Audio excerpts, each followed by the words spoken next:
Hi, good afternoon, everyone. Welcome to the Picken County Board of County Commissioners work session on Tuesday, August 18th. Before I turn it over to our chair, Steve Child, I do want to acknowledge that there is some Comcast outages in the Valley, and there may be difficulty for people trying to watch from home. So you can access the stream over the website, either at pickencounty.com and click on the tile that says Watch Meetings, or access it from grassrootstv.com.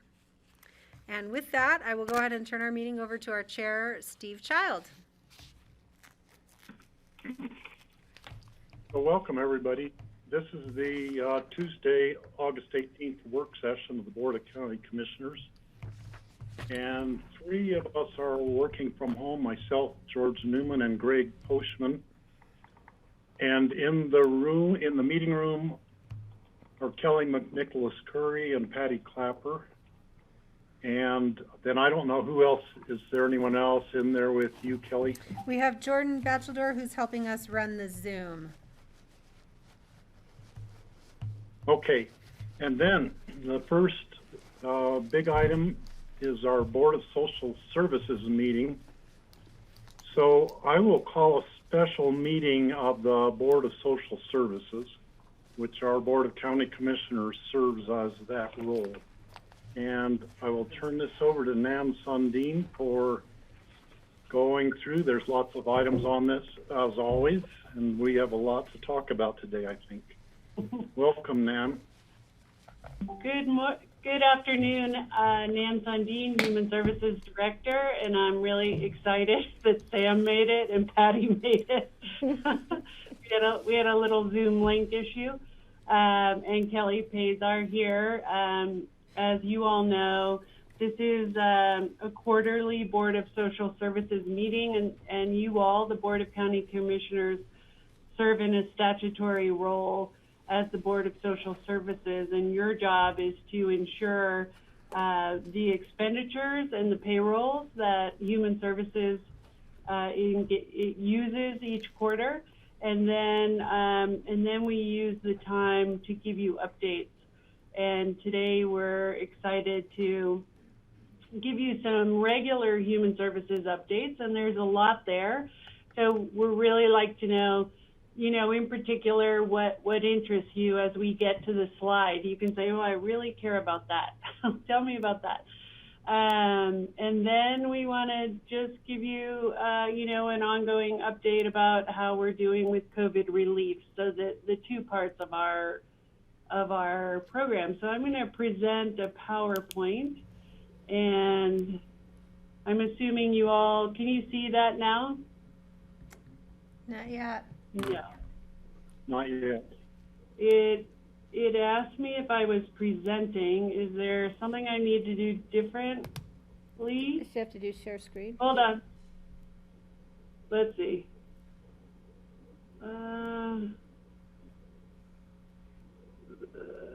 Exit.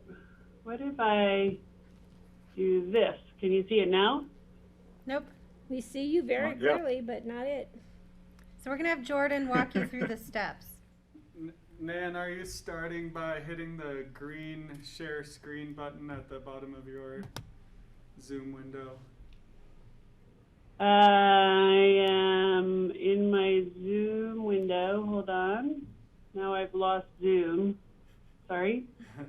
That's all right. Share screen. Yes. Okay. We're getting better. Thank you. Oh, perfect. All right. All right.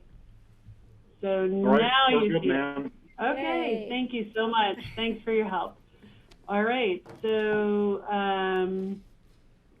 just a reminder that social services is a term that relates to human services, and in Picken County, human services is the services that we provide around, just go into the, I'm not sure where is that you, Sam, moving this around? What happened?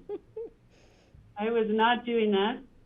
Okay, so the normal human services our senior services, meals, transportation programs, protective services, prevention and intervention for child and adult protection, economic assistance, eligibility for the state and federal and local assistance programs, veteran services, and the Healthy Community Fund, which is generates about $3 million in property tax that we give to maintain what we call the social safety net, community, nonprofits, public health, mental health, that kind of thing. So your first responsibility is to review the expenditures, and Kelly is going to review the second quarter expenditures.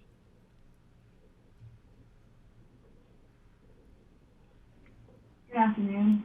Kelly Paglar, Licking County Human Services Finance, and I'm here to present the budget versus actuals for the year to date, and then also the second quarter expenditure report.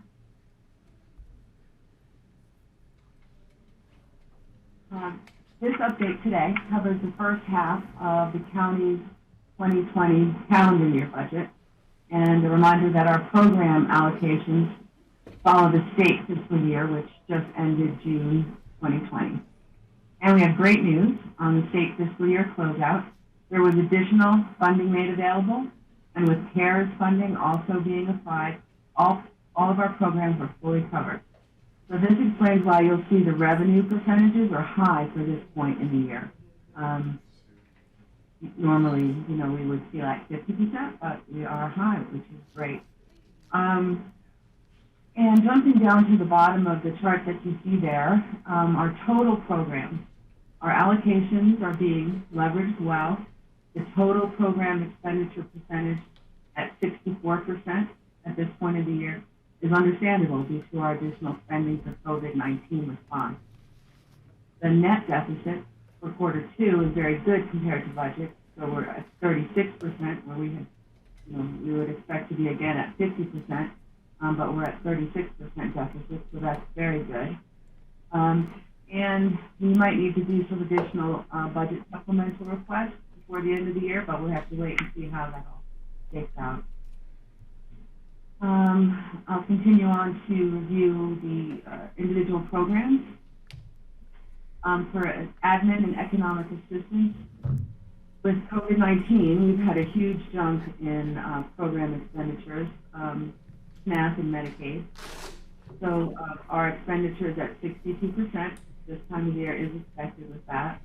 We also have hired some temporary staff, and also there's been staff overtime, and that's all included in this area as well. The COVID-19 economic relief payments to the community are not here. We'll be talking about that later, but they're not included in these numbers. Moving on to TANF. Kelly? Yes, Kelly, go ahead. Excuse me, could you, you're a little bit muffled there. I'm just wondering if there's a way to get your microphone closer. A little hard to hear you from my end. I'll try to speak up a little bit louder. Is that better? Okay, thank you. On TANF, Temporary Assistance for Needy Families, Licking County purchased $300,000 of allocation from other counties, and our staff applied for and received county block grant support funds. So with that additional funding, the COVID-19 economic relief payments for TANF are included here as well, since those are part of the allocation. So we made economic relief payments for the community in general, but for clients who are eligible, TANF eligible, their payments will show here. And the percentages for are high for halfway through the year, but if you look at the bottom line of about $8,800, the cost to the county of about $8,800 is quite low, considering all the benefits that we were able to provide to the community. And moving on to child care, expenditures are slightly under, although all absences were paid between March and July to providers, and it's likely that fewer new cases were added. due to child care facilities being shut down due to COVID. And lastly, child welfare. Expenditures are slightly higher due to some out-of-home placement costs we had at the start of the year. And also we've had some temporary staff hired due to COVID as well. Any questions there before I continue on to the next chart? Yes, Kelly, I do have a question. Yes, Steve. When we go into the off season and the economy, our local economy is liable to take go into a little bit of a depressed state as normal off season here. Yes. Also, we could get a resurgence of the COVID where there might be more restrictions on businesses being open. We hope not, but what happens to your budget if we do all of a sudden end up with more people needing assistance again like we saw in the springtime? The economic assistance relief that we gave to the community, we received funding from the City of Aspen, Town of Semi Village, and the commissioners, you all, gave some additional funding. So in order to provide that type of community relief, economic assistance relief, I would assume we would need to go through those steps again. Nan or Sam, do you have anything, or are we planning to speak on that later in the program?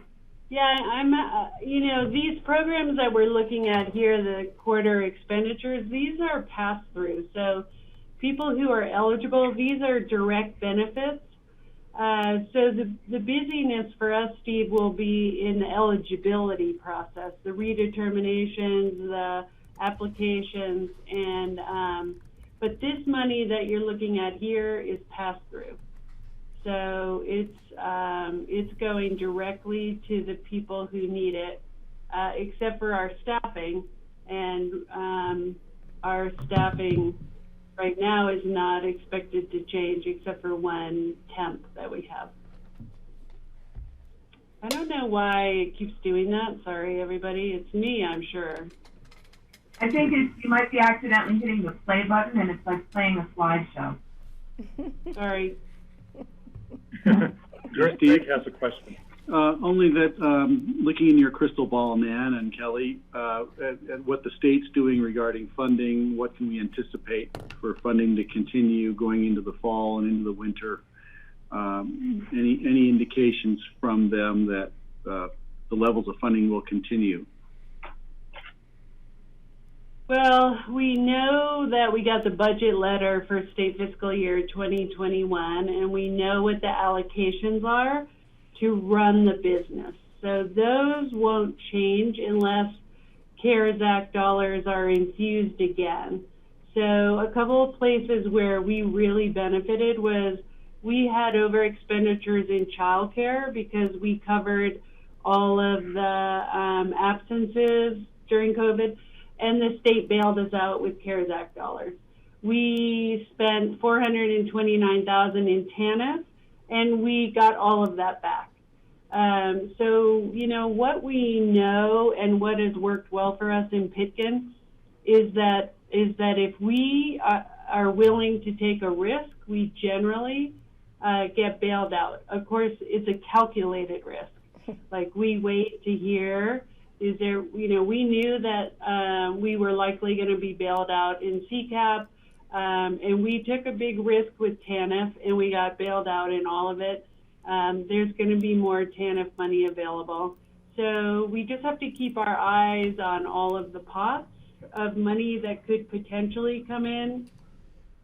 And then we're also applying for more funds. I think one other place we got really bailed out was in admin, where CARES Act dollars paid close to $110,000 in our over expenditures in admin, which were all COVID related staffing, and we're generally never bailed out in admin. So so we watch it. It's like having plates in the air, and we try to take calculated risks. Great, thank you.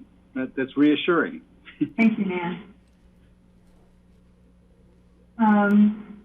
Okay, I'm just looking at your slideshow comparing it to where I am. Next, you'll see the chart showing our total expenditures by quarter for this, our county's current fiscal year. And what we need you to do at this time is to make a motion to approve the second quarter expenditures. I'll make a motion to approve the 2020 second quarter expenditures for human services expenditures. I'll Is that second. enough of a description? Okay, And a second. Greg moved, Kelly seconded. Is there any further discussion or questions? Seeing none, all in favor, say aye. Aye. Aye. Aye.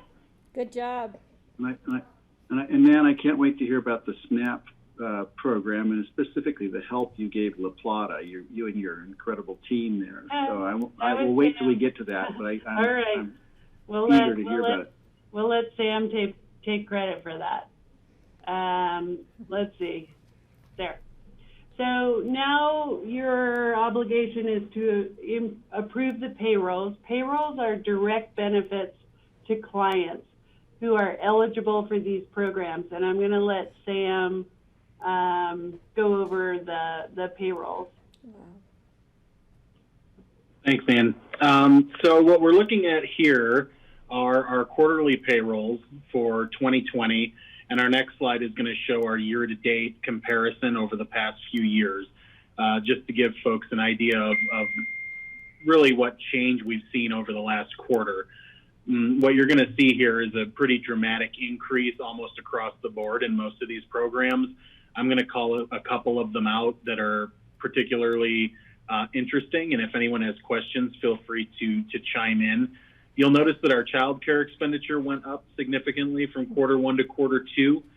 That's probably mostly due to all of these taking on these absences that we were paying while the child care providers were closed to help support those providers in our area.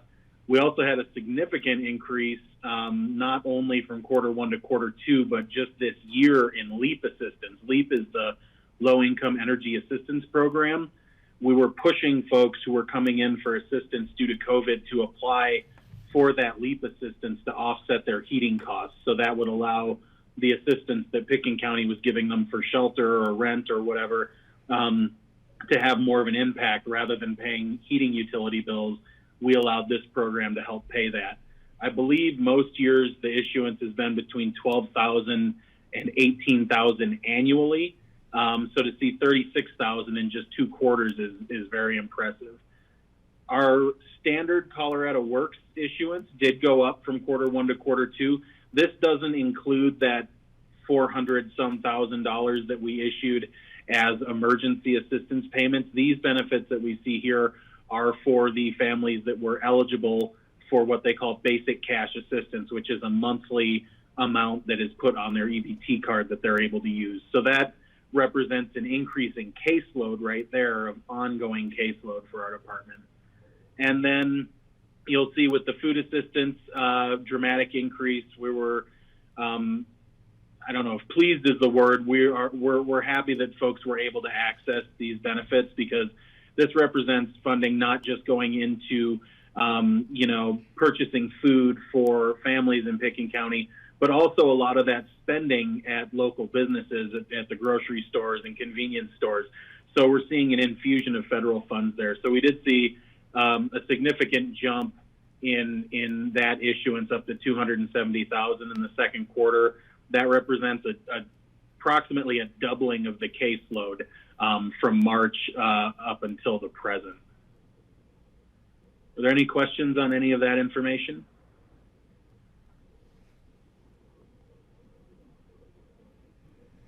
All right, we could go to the next slide. Wait, we need to make a motion on that, though?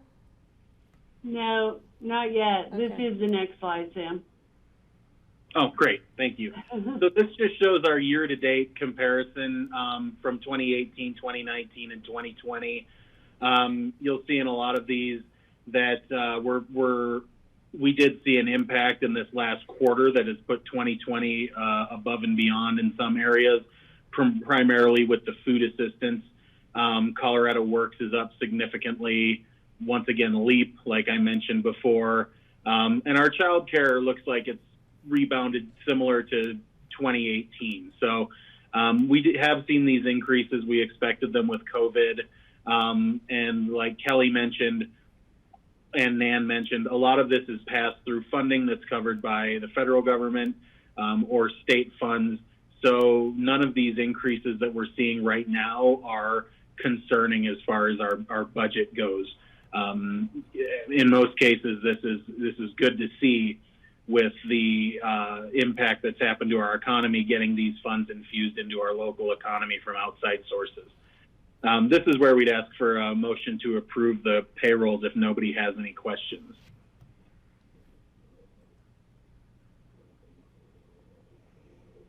So are there any questions?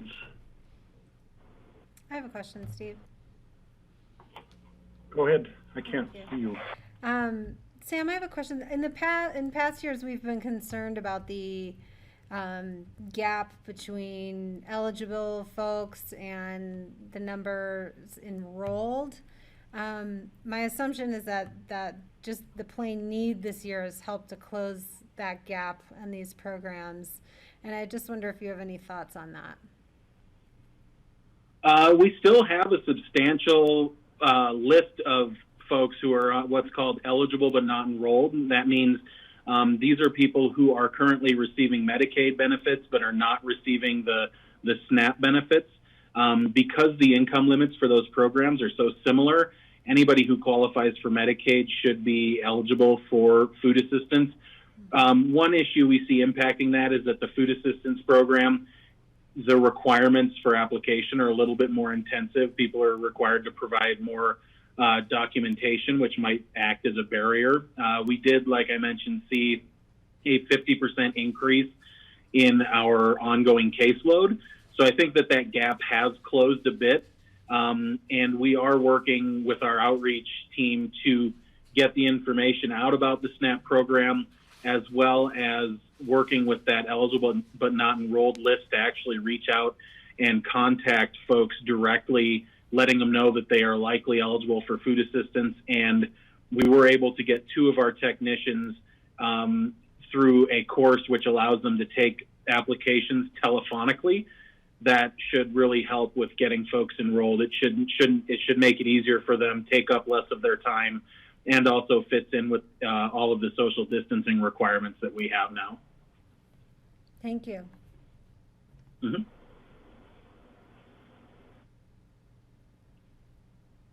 Okay, we need a motion to approve the payrolls for the second quarter.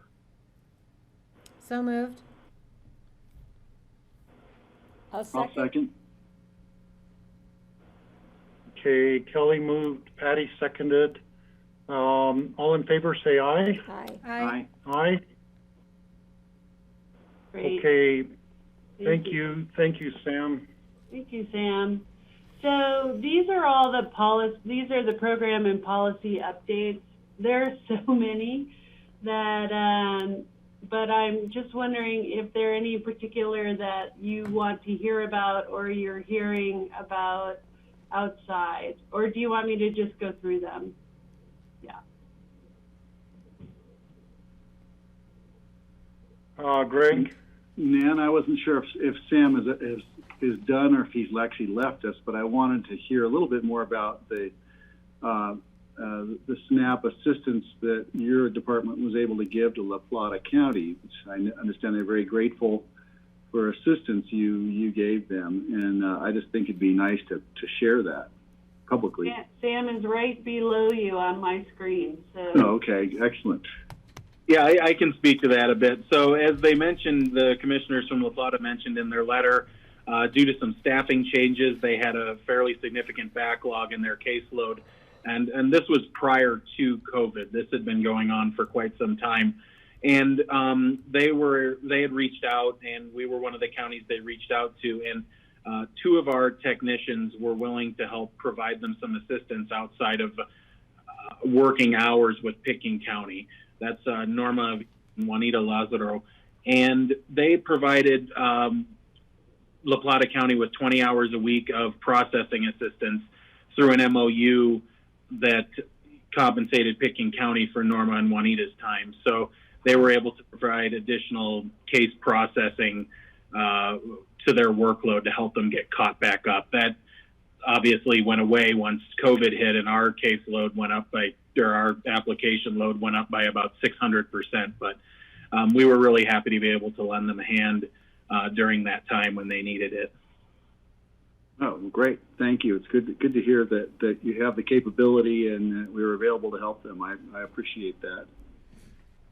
Sure. And I'll just touch on a few of these that we haven't touched on. Matt submitted an adoption assistance policy that's required by the state. And you all probably know that we don't have adoptions very often, but when we do, we prefer to negotiate with families who are doing the adopting to determine the right level of subsidy to support the family. So we generally keep kids on Medicaid through an adoption, but we might also provide a fiscal subsidy to a family to help with supplies, or especially if children have special needs. So we completed that as was required. The SNAP waivers were really allowing us to do a lot of verification on the phone, and those waivers ended in July. And that was really a COVID-specific rule change. The Employment First is interesting. The state has opted to, oh boy, I'm going to forget the word. But basically, Sam, do you want to explain this one? Explain what? Sorry. Employment First. Okay. So Employment First is a program that's geared towards helping folks who are eligible for the Supplemental Nutrition Assistance Program, known as food stamps, in locating and securing work activities. So it operates in a lot of different ways, and there's waivers that different areas can get. For a long time, Pickens County was exempt because there were not these services available in the area to help these folks with getting assistance for these services through Workforce Colorado, essentially. And the issue with the program was that if you didn't comply with the program, you were then removed from the program and not eligible. So for years, Pickens County was exempt. And then the state determined that we would be participating in the program for people who are considered adults without or working adults with ABODs, able-bodied adults without dependents. So essentially, anybody without a disability or children would be mandated to comply with this program. The state allocated us around $750 to operate the program, and we took them up on their offer to operate it for us, in which most of our folks who were mandated to comply were exempted because, once again, those services don't exist in our area and would require people to drive all the way to Glenwood. If you're not working, that's not very feasible. So this year we were given the option of, once again, operating the program ourselves or opting out of the program, which is the option that we took. We did not feel, with the allocation they provided us and the lack of available services here, that program would be of any benefit to anyone in Pickens County, and would more so act as a barrier to folks who are in need of assistance, especially during this time with COVID. We didn't want to be removing those people from the program because they weren't able to comply with the program requirements.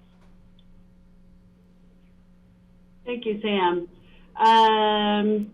Patty, do you have a second? Can you talk about volunteer support to seniors?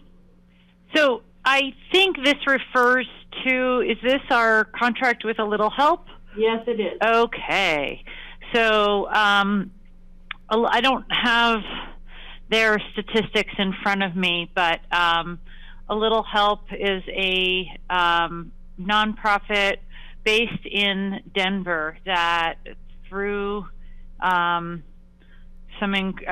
think it was Mary Kenyon who originally established the relationship with them. They opened a Roaring Fork Valley chapter. They have a brand new coordinator, Rick Smith, who Mary Ruthie and I just met yesterday on a Zoom meeting.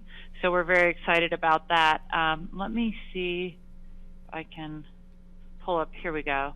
The first 2 quarters of 2020, A Little Help engaged 47 older adults utilizing 70 volunteers to provide 274 services, including yard work, errands, delivering groceries, medication supplies, transportation to medical appointments, groceries, and errands, friendly visits, calls, and walks. So the benefit of this service is to really fits nicely with what we offer at Senior Services. They do more of the one-on-one assistance, those things particularly in someone's home that would enable them to continue living independently a little while longer, or maybe indefinitely. And so we're really excited about this partnership. Obviously, things have had to change for them a little bit with COVID, but they are still providing valuable services now, and are looking forward to continuing to ramp up as they adopt safe practices and get their new Roaring Fork Valley coordinator on board. So, Patty, I have a question about A Little Help. Mm-hmm. I volunteered last fall, spent a day doing projects, and then I was actually really surprised to see that there are over 60 volunteers this spring doing things. I was never contacted by A Little Help to see if I wanted to help. Now, because of my health, I wouldn't have been able to help this spring, but I'm surprised that they didn't reach out to everybody who had previously volunteered. And I'm wondering, maybe there was a lack of communication when Mary Kenyon left and a new person came on or something. I'm not entirely sure myself, Steve, but I will be happy to follow up with Hillary and Rick and make sure that all of those of us who volunteered in the past are hear from them again. And they are looking at how they can do another service day. A lot of outdoor tasks and things like that, yard work, I think we can do pretty safely. So I will be sure to mention that to them. Yeah, and I would be more than happy to do outdoor things this year. I don't think any indoor things, given the situation, but and my health is good now, so Good look news. forward to that. Also, just I think putting general publicity out, which maybe with Rick Smith, maybe he'll be in charge of that, like general publicity, to solicit more volunteers from the community, and also more seniors who need help. Yeah, it's a good idea because as needs are changing, and the world evolves, it would be good to keep checking in to see what are the best matches for volunteers and needs. So I'm gonna keep going. Just so you know, non-emergency Medicaid transportation is a program for Medicaid recipients that gives them reimbursement for travel to doctors' offices that are not emergency in nature. Northwest COG has been managing this program through a regional contract. And Mountain Ride. What? Sorry, I was just saying Mountain Ride was the provider there. Mountain Ride is the department of Northwest COG. And so the state has now issued a statewide contract to a group called IntelliRide. And so as of July 1st, Pitkin transitioned to IntelliRide, and they're now providing the support services to Medicaid recipients, just so you know. Northwest Collaborative. Yep. Could I ask a question about that? I've been in 2 discussions, one at my SAPCA meeting, where some people reported that they had really good success working with Intelleride, and then talking with people from Northwest COG who have not had a good experience working with Intelleride so far. And the hope in Northwest COG was that things will get better. There was a funny thing, somebody in Eagle needed a ride, and there was a driver dispatched from Boulder to drive over to Eagle to take them to their thing. Yeah. Things like that, totally nutty things that Yeah. I think they haven't worked out the glitches yet. But do you have any feedback on experiences here in Pitkin County with Intelleride? Sam, do you have any? We have not had much feedback as of yet. We have some folks who used the non-emergent medical transportation program fairly regularly, and my expectation would be that if they were having issues, we would have heard from them as we have in the past. So I think that there probably have been some hiccups in scheduling. I know right around July 1st there was some confusion and folks weren't getting through initially to Intelleride, but that seems to have resolved.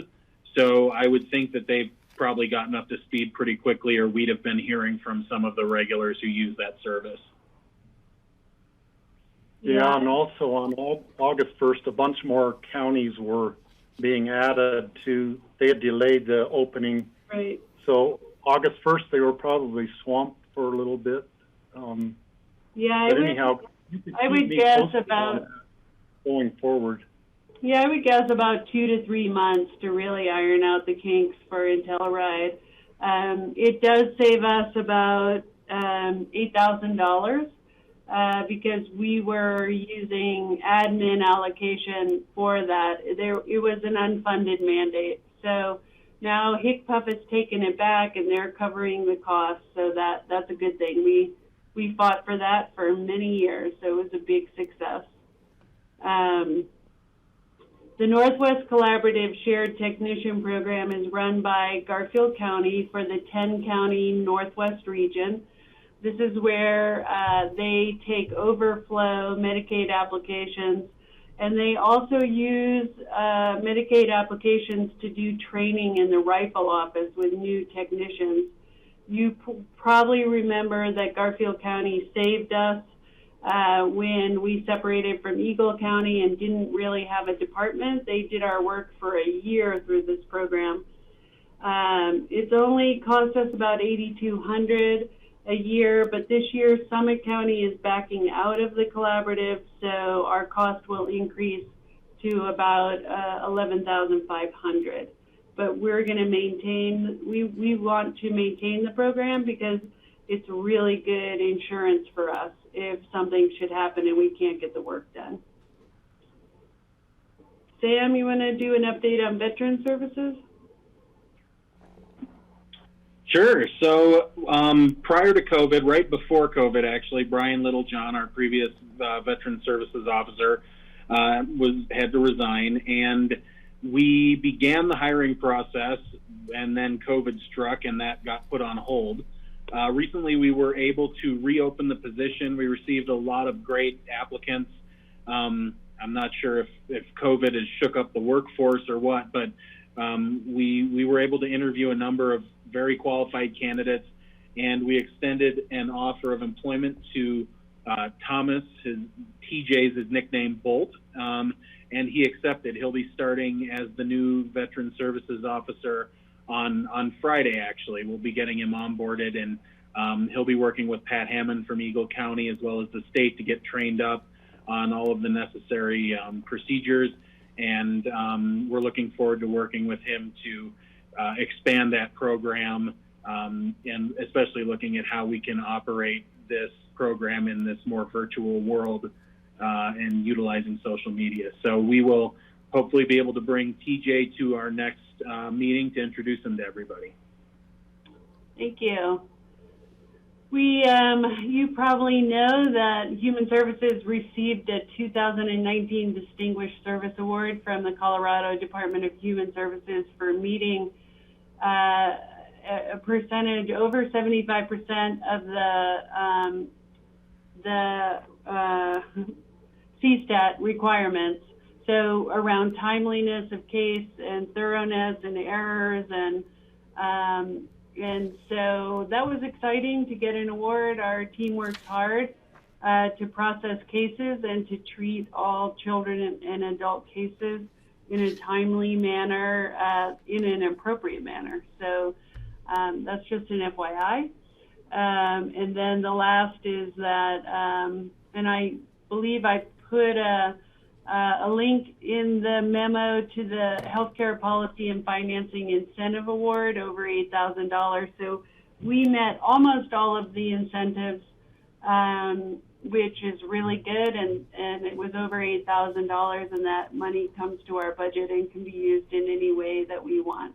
They have new incentives for next year, so we're already starting to pay attention to what those are. It's not a lot of money, but every dollar counts, right? Especially when we're taking that risky position, right? It helps to find all the revenue.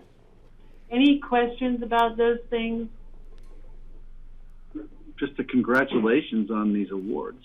Yeah, nice. Team works really hard. It was well nice. done. Yeah, thank you. All right, now move forward. Did it go forward? It's kind of crazy. We did that. Okay. So we've showed you this before, but in addition to the regular human services, we have an obligation in a disaster to provide emergency support function 6, which is mass care and shelter. And these are our obligations, as you all know, in our Human Services Division, ensuring safe and adequate shelter, food supplies, coordinating mental health resources, supporting people with access and functional needs, which is really making sure that everyone has access to all of the things that they need to survive and be successful. In COVID-19, the people with access and functional needs might be people who are disabled, disenfranchised, homeless, or unemployed. The access and functional needs definition has actually expanded with the pandemic. It's much different than possibly a fire. Youth and family and individual well-being, and then continuity of all of our services. And our group set goals here for this operating period, which I believe goes till the end of the month, supporting public health, sustainability of community programming to all those areas I just listed, individual and family economic stability, and a focus on high-risk populations. Craig has a question. Yeah, thanks, Nana. You'll probably get to it, but I just wanted to ask about specifics on the mental health support. I think that, between the COVID, the economy, and the proximate fires, the level of stress in the community is actually higher than I've seen in a while. And I'm just wondering, are we able to help and respond to that, and how are we doing it? Yeah, thank you. I'll answer that question briefly and then let Sam move forward with the slideshow. Well, actually, if I go to the next slide, if everything goes well. So those 6 areas that I just mentioned, we have partners, community nonprofit partners, and other government partners in every area. If you look at the column there on mental health, we've been meeting, we met weekly and then started meeting every 2 weeks with these partners: Aspen Strong, Mind Springs, Aspen Hope Center, Resource Recovery, which is our detox, Mountain Family Health Center, Public Health, and now some new partners. And so that group is really looking at what are the needs, what are providers finding in the community, which primarily Sam will talk about, and they're really working on crafting a plan for really the next couple of months up to 6 months. And I just saw today an email from Mind Springs about fire and stress, and a reminder to take care of your emotional health. So I can see that our partners are on this. If you look at the other columns, every column has a list of partners, and they have community groups that are helping us craft a plan and do the work that we're doing. Great, So thanks. I'll let, yeah? I was going to say, if you could forward that Mind Springs letter, I'd be interested in seeing it. I seem to have fallen off their list lately. Yeah, I will. I'll write that note right now. Sam, can you take on control of this crazy slideshow? Or no? No, I can't. I'm. Okay. Yeah. All right. Wish me luck, everybody. All right. So we wanted to talk a little bit about the impacts of COVID and how that impacts us moving forward into kind of the recovery phase or maintenance phase. One of the areas, and we've touched on this already, is that the SNAP program in the Economic Assistance Department was one of the more impacted programs. And if you take a look at that first chart, you'll see over the last 4 years, our caseload is leaps and bounds higher than it's ever been historically, up about 89%. So we've currently got around 340 active cases, up from 180 at the same time in 2019. We were also seeing a very big increase in applications. That has slowed down as of now, although we do expect to see that tick back up as we enter the slow season. But our average applications for just SNAP alone are up over 150% from the same time last year and the years before. That's the same with our expedited SNAP applications. Expedited applications are for folks whose income meets a threshold that means that they're eligible for assistance within 7 days instead of the standard 30 days. So if someone's expenses are higher than their income, they are eligible for expedited assistance. So just seeing that there's that impact on our community. We've also seen an enormous increase in the benefits being issued, which we have spoken to already. One interesting graph we just like to show here is the individual and household benefits amounts that people are receiving. So just seeing that major spike there, you know, the household benefits are up above 240 per household, and the individual benefits have gone up significantly. That typically represents a significant decrease in income because people have to first be eligible income-wise to qualify, and then that level of income is what determines their benefit amount.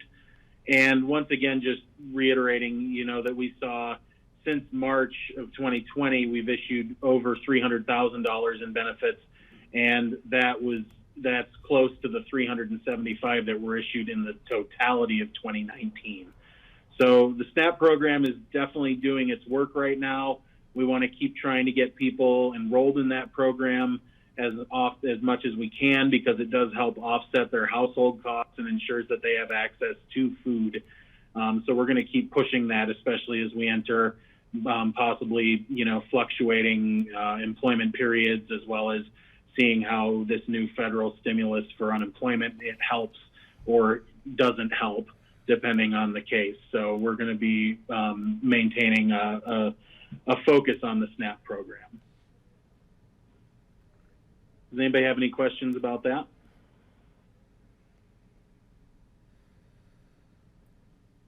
All right. Next, we wanted to talk a bit about the COVID emergency relief program. We wanted to talk a bit about where these benefits had gone, and then we also want to talk about some results from a survey that we administered. People who were at the community meeting a few weeks ago might have already seen this information, but we think it bears repeating as we talk about this kind of transition from immediate response to the recovery or maintenance efforts that we're doing. So the COVID relief program, we received nearly 4,000 requests for assistance. Out of that, around 2,800 individuals, unduplicated individuals, were assisted. Just under, 520 were children under 18. We also had 585 reapplications. So those were folks who had come back to request assistance more than once, because we were issuing from April through June. And around $2.27 million in assistance was approved. We also received help from numerous departments to process these applications, volunteers, human services, library, clerk and recorder, finance, bids, and like I said, our temps. So we've really pushed through a lot of work, got a lot of benefits out to the community, and then at the end of June, we shut down the program and let our local nonprofits take on some of this emergency response, since we were seeing a significant decline in requests for assistance. So currently, Catholic Charities, the RE1 School Resource Center, and Aspen Family Connections are handling the majority of requests for emergency assistance. But we also wanted to get some information from them, since we'd done all of this work with this program. So we administered a survey to it was around 3,000 people who had provided email addresses along with their applications for assistance. So this survey went out to around 3,000 people, and we received almost 250 responses. So a fairly successful response rate. And we were really looking at identifying not only where and who had received assistance, but what industry did they work in, and what was their perception of their current household status, and what did they see as their possible needs moving forward, so that we could provide this information to our partners. So this first slide we're looking at here is mostly around demographics. So where do you live? What is your age? Have you gone back to work? And are you still in need of assistance? So you can see the vast majority of people who responded to the survey, and this actually goes along with our data that we generated from the program. Around 70% are from Aspen, and then the Salt and Snowmass Village are our next biggest. The age group of respondents was pretty good. We had a lot of different folks responding. And if you look at have you gone back to work, we have some folks have gone back full-time, some part-time, and still a lot who have no resume or start date. And this would have been in early July that we were collecting this information. So, and then there's still a substantial portion of folks, if you look at the fourth graph, who are still in need of assistance. Even though we're not really seeing that reflected with our community partners at this time, we know that these folks are still out there. So it's just good to be aware of that group that's out there. And our next slide. What we have here is we surveyed folks to see what industries, in what industries were they working at the time of the shutdown. So, what's expected, we see a lot of people were working in hospitality and dining. Another area where we saw a substantial population was in the transportation area. So that's airport, taxi, shuttles, things like that. And then we also saw a substantial portion of folks who were working in the ski operations. So no big surprises there. I think that the number of folks working in transportation might have been a little surprising. So I felt that this information was pretty useful to have to understand where this impact was felt most. I'm sure right now the number of folks in construction might be a little higher if we were to look at that. Sam, George has a question. Yeah, thanks. Sam, maybe just back 2 slides, when you were looking at the where do you live and gather information, I was curious why you've got Carbondale in there, and are you using Carbondale stats for included in these other charts as well? Well, so that's for folks, there's that bit of people south of Carbondale who aren't quite Redstone but are still Pitkin. So we had a few coming in there. We just wanted to make sure we included all of our various areas in the data. Okay, so it's Carbondale, the Pitkin County portion of that area. Right, exactly, yes. Thank you. Mm-hmm. All right, and so here's where we asked folks to kind of weigh in on where they felt their household was at the time of the survey. So we asked, did the assistance you received meet your needs? What is your current financial stability? What is your current housing stability? And do you expect your employment to return to what it was pre-COVID? What I thought was interesting about this data is it shows that people felt a lot more at that time stable about their housing than they did about their financial stability. And at that point, one thing that was in place at that time was the no eviction order. So it would be interesting to see now what those responses might be like now that that eviction order has been lifted. But we did see, if you look at number 5 about their financial stability, the majority of respondents to this question felt at least somewhat preoccupied about their financial stability moving forward. We also see that reflected, it looks very similar to their employment situation and their hopes that it would return to what it had been. So we know there's a lot of community concern about getting back to work, getting back to where, and we know a lot of folks are self-employed, so possibly worrying about will their business rebound the same after COVID, and then how does that impact their financial situation. The good news is that a lot of folks who responded felt that the program did meet their needs at the time. So we feel that the program was effective when it was operating. That was good to hear. And then finally, we wanted to ask a little bit about whether or not people were accessing these other programs that are available to help really bring in the additional resources. So one thing that was surprising was that when we asked if people had applied for the Supplemental Nutrition Assistance Program, over 50% said they didn't need it. But an even larger, not a larger number, but a large number responded that they didn't know what this was.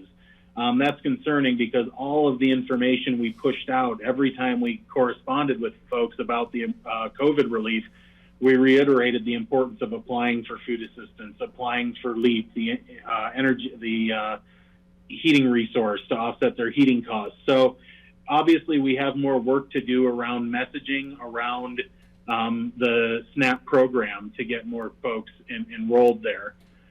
We saw that people were taking advantage of the food pantries, which is great. We knew that. We knew there was good attendance there.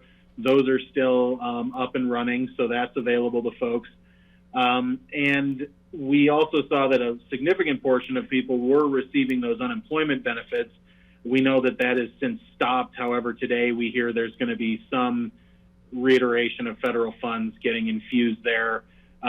So that might help. But we do know that a good portion of the respondents to this survey did lose substantial portions of income from unemployment starting at the end of July when those benefits lapsed. And then finally, we just wanted to show this data around the food distribution that's been going on. So we've got here represented, we've got meals from the senior center, we have the pantry distribution from Aspen High School, we have the pantry from Basalt Middle School, and then the pantry from Snowmass Village. Now, as of last week, the Aspen High School and Snowmass Village pantries have been combined to a weekly distribution at Buttermilk. And then the Basalt Middle School, I believe this coming week, or this Friday, is moving to the Crown Mountain Park distribution site. So they have moved, but in general, more than 1,500 meals were being provided each week from these sources. And the utilization obviously was really high at the onset, but it did stabilize and continues to remain at about those levels. We haven't really seen any significant decrease or uptick over the last few weeks. Sam? Mm-hmm. George? Are you tracking how people are getting these pickup places? Because I'm a little concerned about now it's going down to Crown Mountain in terms of access, given that Raptors can only carry 15 people at a time on their buses. Most of these pantries were actually a drive-through. People were driving through and picking up. I know that folks have the ability to walk up if need be. I don't think that was, at least from what I understand from speaking with the folks operating the pantries, that wasn't the preferred method to access it. We haven't received any people with concerns about accessing using public transportation yet. And if we do, that's something we'll definitely have to look at and see how we can resolve it. It might be something that comes up this week when the move happens. But what you said, just so I understand, the Aspen High School and the Snowman's Village, they're being consolidated, and those two sites are being moved down to Crown Mountain? No, those two are being moved to Buttermilk. The pantry that was at Basalt Middle School is being moved to Crown Mountain. Oh, okay, thanks. Yep. Craig? Sam, while I wanted to ask you just about refrigeration. If they've reduced it to a weekly distribution of food, how is that affecting the food mix, and is there enough refrigeration to be able to keep providing fresh food? I'm not sure how and when it all comes in, but maybe they've figured out the challenge of storing it. Currently, it all comes in day of. It's being brought in on refrigerated trucks. We are, and we'll speak to this a little bit later, working on purchasing a refrigerated van for distribution within the valley. But for right now, they are bringing those trucks in. Food Bank is bringing those trucks in on the day of the distribution. And so everything is staying cold until it's handed out, and then folks are able to take it home and refrigerate it as needed. Got it. Now, when that does come in with the truck purchase, I am familiar with that since we've been talking about it. I'm just, who ends up owning that truck when it comes in and maintaining it? The truck is going to be owned and maintained by Lift Up, being purchased through CARES Act funding, so basically a pass-through through us since we applied for that funding. And then it's part of a system where Lift Up purchased a refrigerated truck from Food Bank of the Rockies that's meant to serve basically Rifle to Basalt, so the lower Roaring Fork Valley. And then this van is going to act as a distribution vehicle for the upper Roaring Fork Valley, including Basalt and Aspen. And we are working on getting some sort of refrigerated storage somewhere in the Mid-Valley that would act as the kind of storage center for those vehicles to distribute through. Great, thanks. And that location hasn't been figured out yet, but still working on it. Still working on that, yes. Great, thank you. Mm-hmm.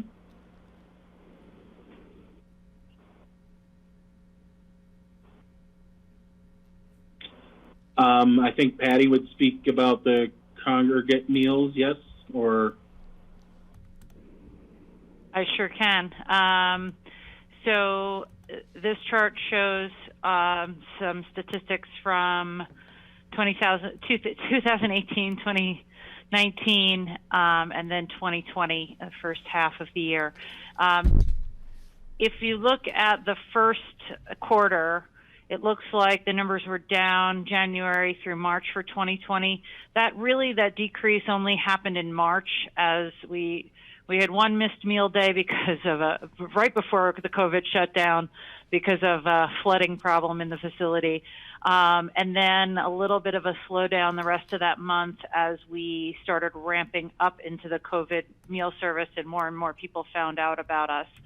So as you can see, when we get to April through June, meal delivery service and a few people who pick up here at the senior center, it's become quite a popular service. We're very happy to be able to provide a relatively safe way for people to get meals at home. So number one, it provides some nutrition support. Number two, it provides an opportunity for a meal that they don't have to go out and acquire through one means or another. And it gives a little bit of an opportunity for a contact point between us, seniors in the community, and our wonderful, amazing volunteers who help get the meals to people. It's been a busy quarter, but we're glad that we're able to do it. Any questions about that?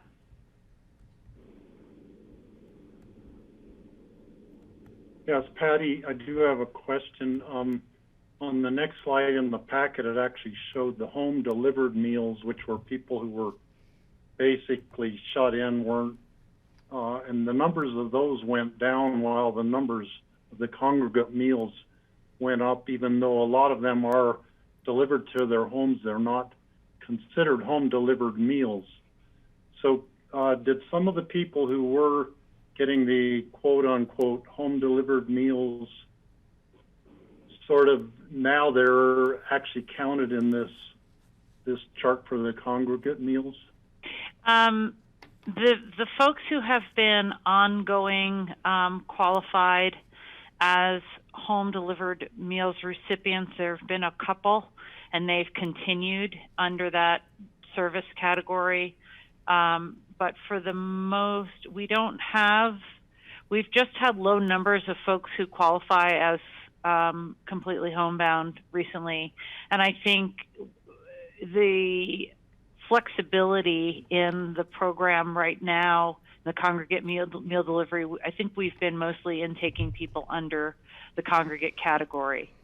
I don't know that there's anybody new who really, who qualifies under the old definition of homebound. I don't know that we have any new folks there, but certainly we've been very busy with new folks learning about getting meals delivered at home.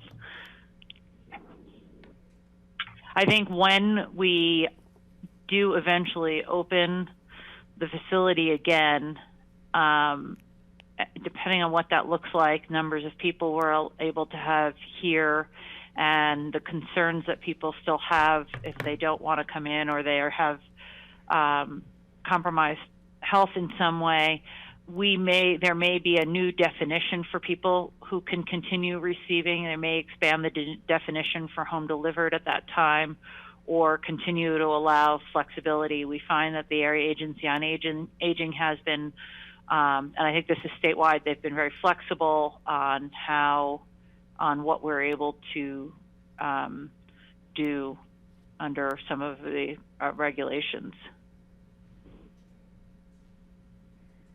Okay, thank you, Patty. And I guess we'll hear some of the same thing tomorrow at senior council meetings.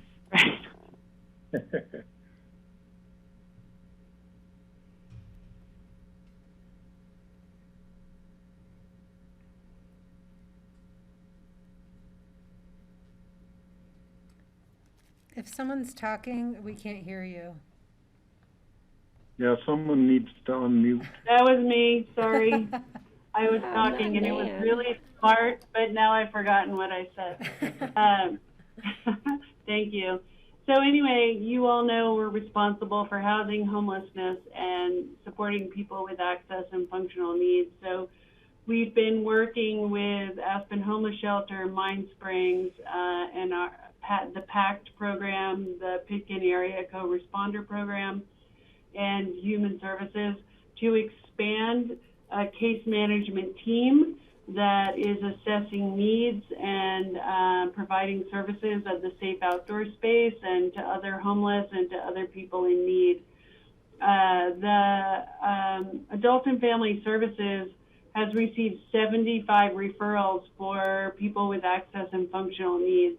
Some of these people will go to, what their need is that they need housing, and they've either they have COVID, they can't isolate safely. They've been exposed to COVID and they can't quarantine safely, or they're a high risk for getting COVID.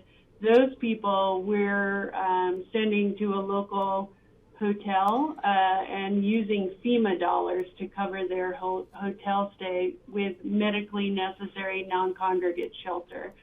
And then so you see the AFN referrals down below on this chart. The safe outdoor space remains at the Intercept lot, and it will remain there through the fall, and the public health orders. And the point is to keep the homeless safe in a place of their own where they can be safer at home. We have 22 adults living at the safe outdoor space. We have a camp host who manages for us and gets a small stipend.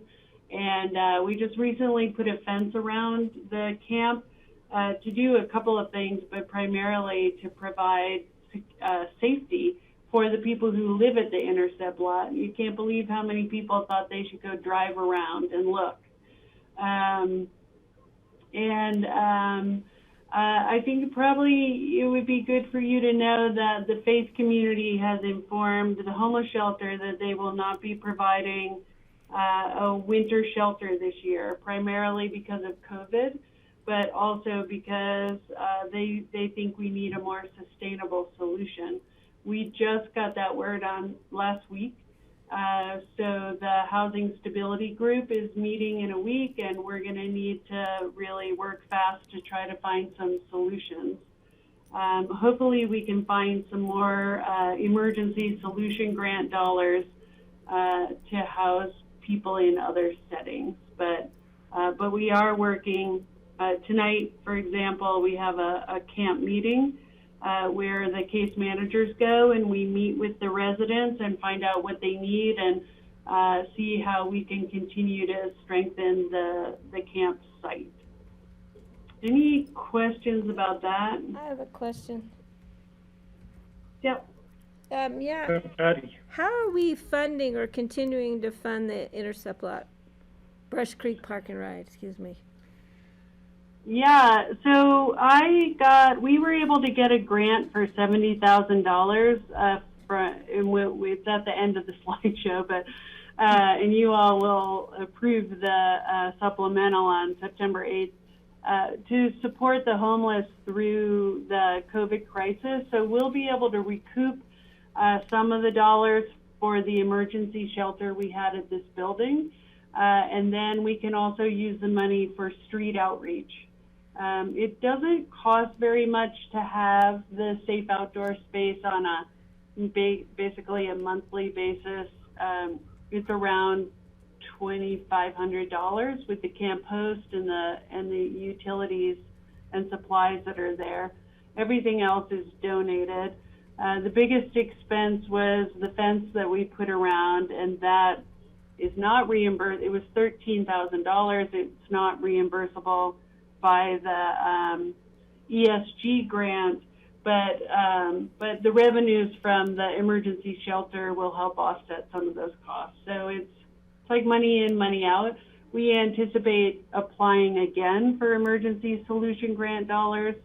The state is going to be releasing $22 million. So we're going to be looking for more money to help us continue to draw down these money to cover our costs. And as far as issues we've had there, we really only had that that one episode, I should call it. I don't know, it was a month and a half ago. And everything's calmed down because I think it's been working great as far as I've been told or what I've heard. Yeah, I wouldn't say there was just one episode. I'm not really sure what you mean by episode. You know, we have a bunch of adults living together and who are chronically homeless and have a bunch of issues. And so we've been supporting them. We just, in the last month, we've really used our case management and oversight to reinforce that there will be no violence at the site, and that we've actually extricated people from the site whose behavior is threatening. Okay. And so the calls for help have gone down dramatically. It doesn't mean that they're not that they don't happen still, but they're not related to violence. Okay. Thanks, Nan. Yeah, you're welcome. Okay, we'll keep going. Here we go, new funding, woohoo! Oh, there it is. Here's Right? the Emergency Solutions Grant, the $70,000 to support what I just said, emergency shelter, street outreach, data entry, and then we get a whopping 3% for admin costs. So that, we haven't gotten the contract yet, but we're excited about it. There's also going to be money available for prevention. We applied for 160,000. We got 70, and we got a letter saying we're going to get more in prevention, but they don't know how much. And the money's going to go through the Coalition for the Homeless to Catholic Charities to us. So every week I write and say, do you know how much we're going to get yet? But I don't know yet. The state is just trying to catch up with this money that's coming in and figuring out how to get it out. Sam, you want to talk about the Veterans Grant? Sure. So we were reading about veterans assistance programs with the state and found the Veterans Assistance Grant, which can be used to, it's got a pretty wide scope. We wrote a grant requesting funds to help with sustainable housing for veterans and emergency housing assistance, and we're awarded $20,000 for this fiscal year. So we're going to be working with the Housing Coalition to look at how these funds can be used to help support housing for our local veterans who might be experiencing some issues with housing. So really happy to have that additional funding. Nan, do you want me to just roll through the rest of ours here? Yeah. Okay. So in addition to the Veterans Assistance Grant, we were able to get $75,000 in CARES Act funding to help support our food system here in Pitkin County.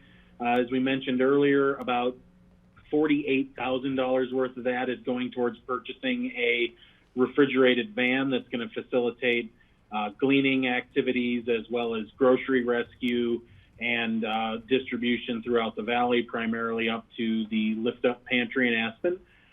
We also requested additional funding for to help Lift Up fund two positions. One would be the driver of that vehicle, and the other would be a pantry manager for the Aspen branch to make sure that we have regular hours at that pantry and staff and volunteer services there. So we were awarded $25,000 to assist with that.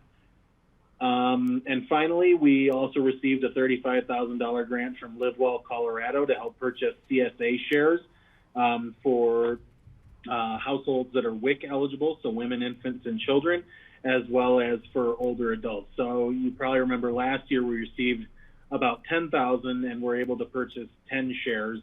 This year we were initially approved for 14, 10 of which was going to go for older adults and then 4 for WIC recipients.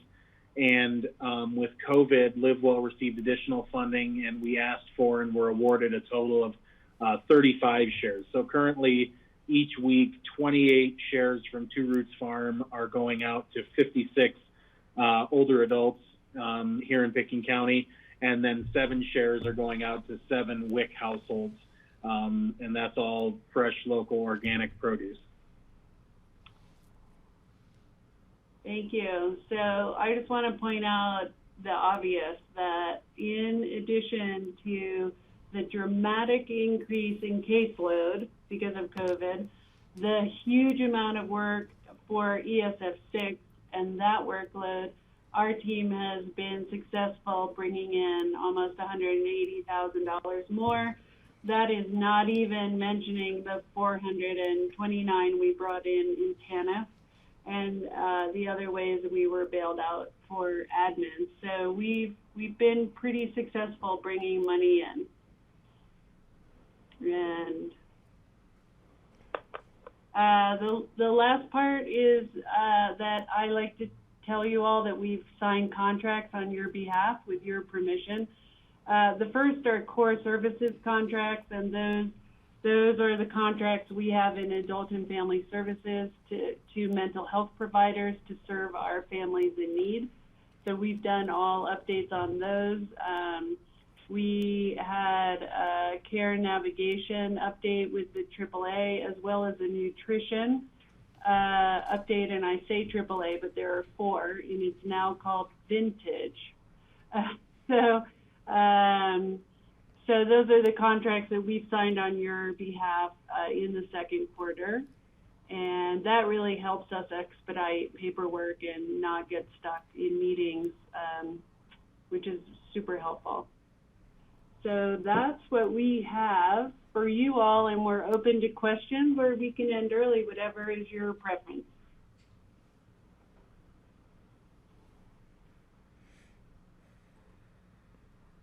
So, Nan, the one question I had, and I think you addressed it, was the change in the homeless shelter for this winter.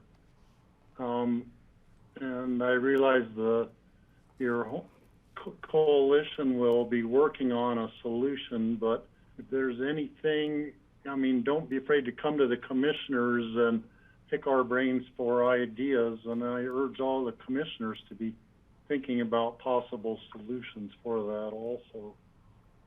Winter's going to be here before any of us realize, I think, and maybe that will be the end of the fire season too. Well, thank you, Steve. And you all know that the Housing Stability Task Group has a strategic plan and goals, and they were completed in January. And one of the primary goals is to try to find a location for a year-round shelter. So we're going to continue to pursue that. We never envisioned a safe outdoor space, but I can tell you that it was not being generated as a best practice. However, with COVID, Denver's just about to open 3 safe outdoor spaces, and Durango's opening a safe outdoor space. And I think that people are starting to get their arms around the idea that there are going to need to be multiple platforms on which to try to help engage people and move them into housing. So we'll be working on that.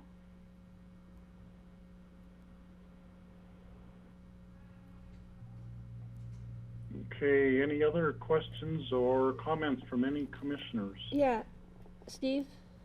Patty? Nan, speaking of platforms, has there been any thought to having some wooden platforms built at the intercept plot to get people off the ground as the ground gets colder?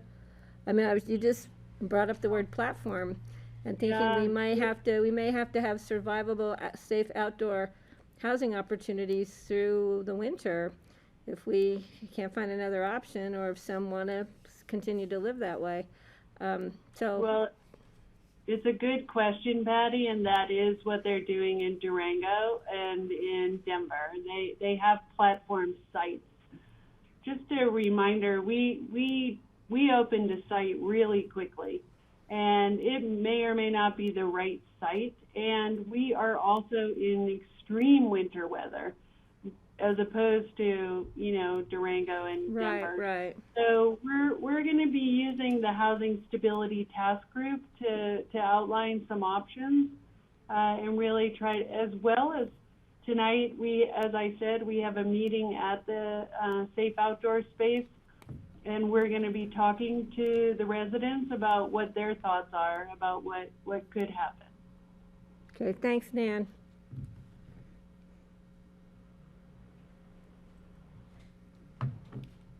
Okay, I think we are done. We need a motion to adjourn as the Board of Social Services. So moved. So moved. Seconded, either one. Okay, Patty and Greg, all in favor of adjourning, say aye. Aye. Thanks, folks. You guys are doing an amazing job. Thank you all. We really appreciate Thank it. you. Thanks for your time. Have a great day. Yeah, you too. Thank you. You guys you're our heroes in a lot of ways. I'll tell you that. There are a lot of heroes in Pickens County right now, and this team is pretty spectacular, I gotta say. Have a great day. Thanks, Nan. You too. Bye.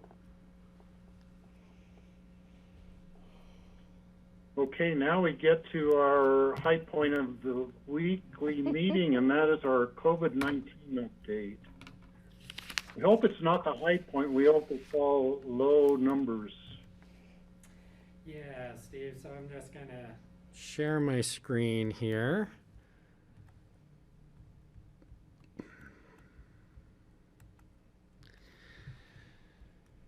Yeah, so we're going to have some fun things and challenging things to visit about today.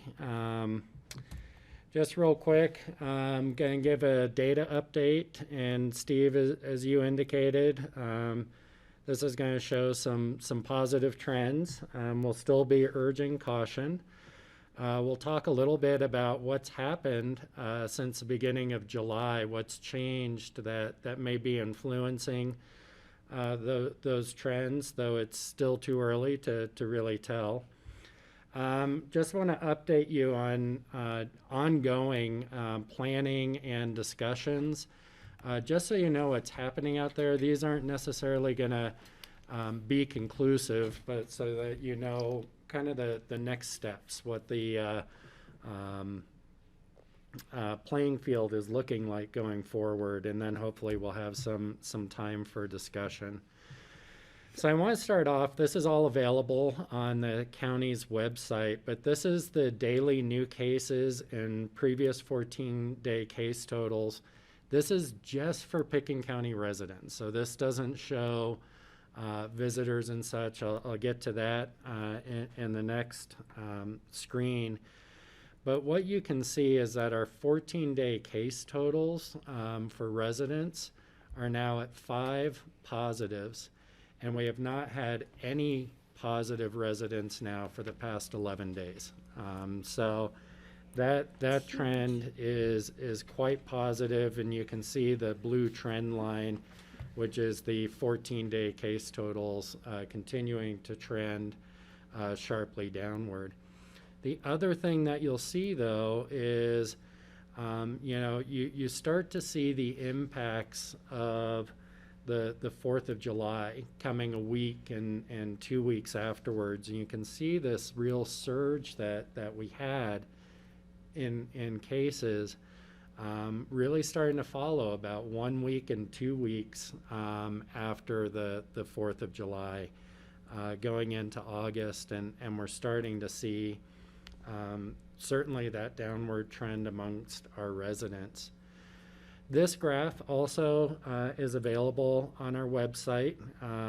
These are our weekly averages, and this is for the testing that's conducted at AVH and includes all positives regardless of residency in Pickens County. And you can see a pretty similar trend line. The yellow is the percent positive, and as we'll see, that's now dropping well below that 5% mark, which is our target. You can see the number of positives, whether resident or not, in the AVH testing has dropped significantly relative to the previous weeks. So that is all looking good. Not surprisingly then, you start to see the impact showing up in our isolation and quarantine numbers, which have gone down. Our team was really stretched in those 2 weeks, 3 weeks really following the 4th of July.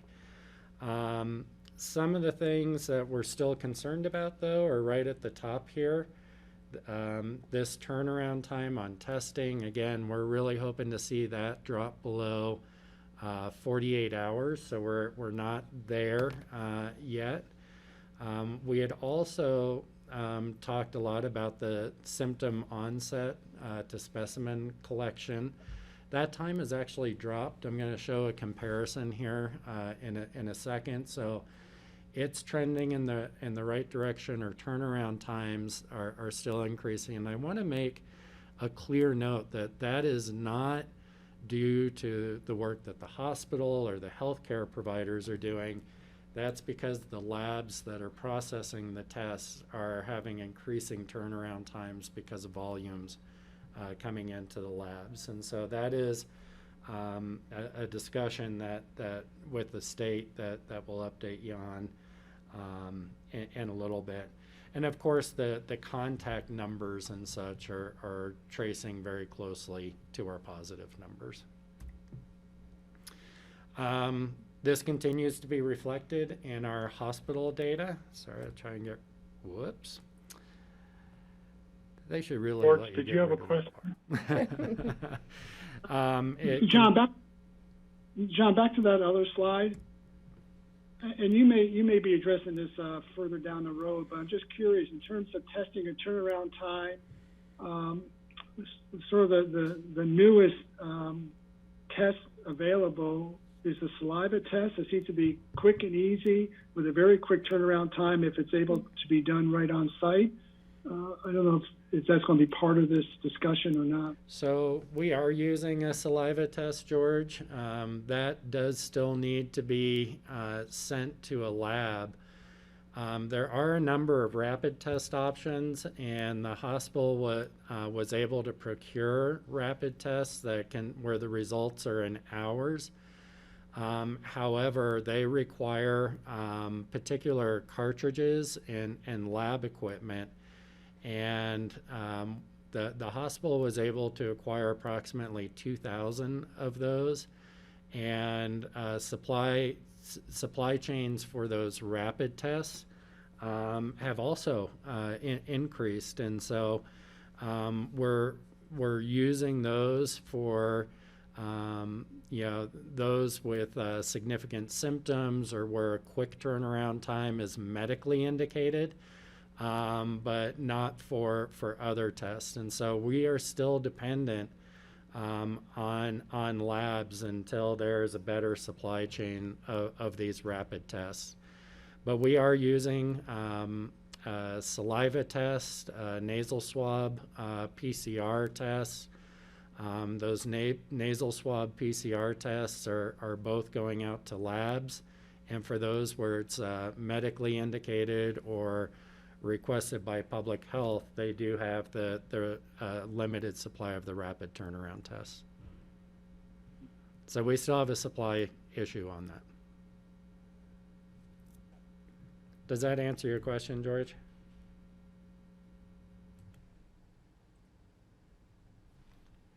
That's the yes, John. Oh, okay. Sorry, I can't see the other participants on my screen while I've got this up. I won't go through all of this. We'll revisit it a little bit later, but all of the hospital matrix for Aspen Valley Hospital, both are leading and frankly lagging indicators remain in the comfortable zone. So that data remains good also. This, I just wanted to point out, I have highlighted in this light green color where we were 2 weeks ago. And this corresponds to where we were 1 week ago. So you can see how some of our key indicators have moved. So cases per day over a 14-day period, we were over 15 2 weeks ago, which put us in the very high category along with our neighbors. We're now right on this border between low and moderate with 5. We've kept it at moderate because we're coming, the low is below 5, and we're right at that 5 number right now. If current trends continue, we'll probably drop into that low there. Our percent of out of jurisdiction cases, so visitors, has also started to go down. We're still in the high category, but have moved from very high. Similarly, community spread, which is our concern, particularly with case investigation and contact tracing, about not being able to trace a case back to its origin, where you can really have some assurance that you've isolated. That percentage has dropped down to 8%, so we're getting very close again to that low category, but we're still in moderate. New cases in our neighboring counties is still high for the 14-day period. You can see we're looking to go below 75 cases. We're at 166 in our neighboring counties. But in talking to their staffs and epidemiologists, they're seeing similar trends in their 7-day data. So we think this 14-day data is going to look better as we go forward. Steve, can I ask a question? Yeah, I'm gonna ask a question. Yeah, go ahead. On the Garfield and Eagle, do they have, what is their gathering size? Did they drop it down, or are they still at 50 or greater, or? You know, know? Patty, I knew that probably 2 days ago, and I think it's out of my head at this point. Think, I think Eagle County had made some changes in their gathering size.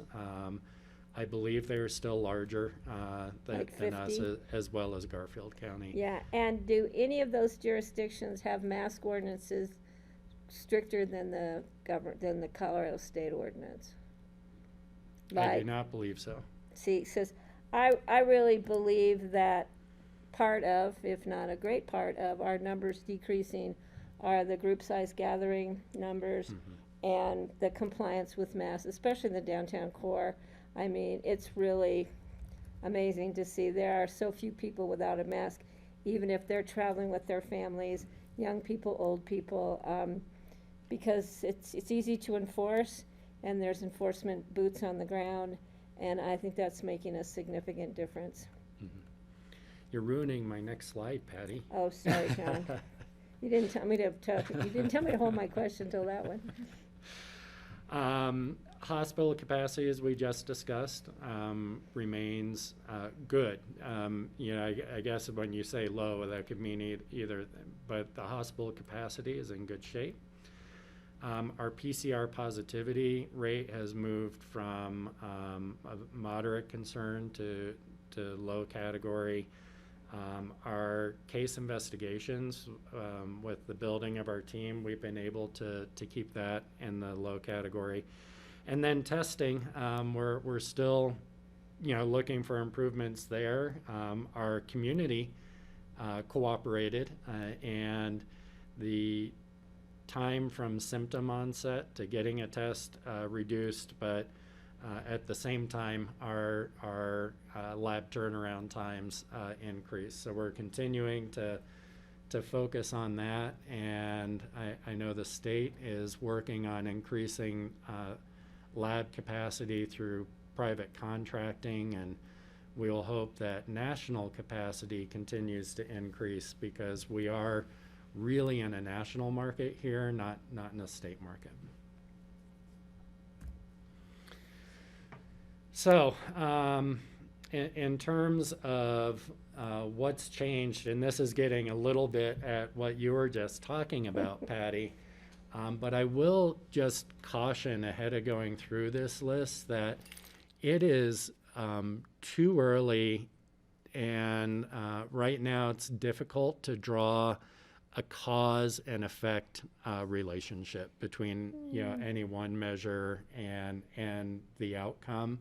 I think from an epidemiological perspective, it's definitely what we're hearing from our public health staff, but we know that this is good news. And so some significant things that have changed, and I do think it's some or a combination of all of these that are really contributing to these numbers.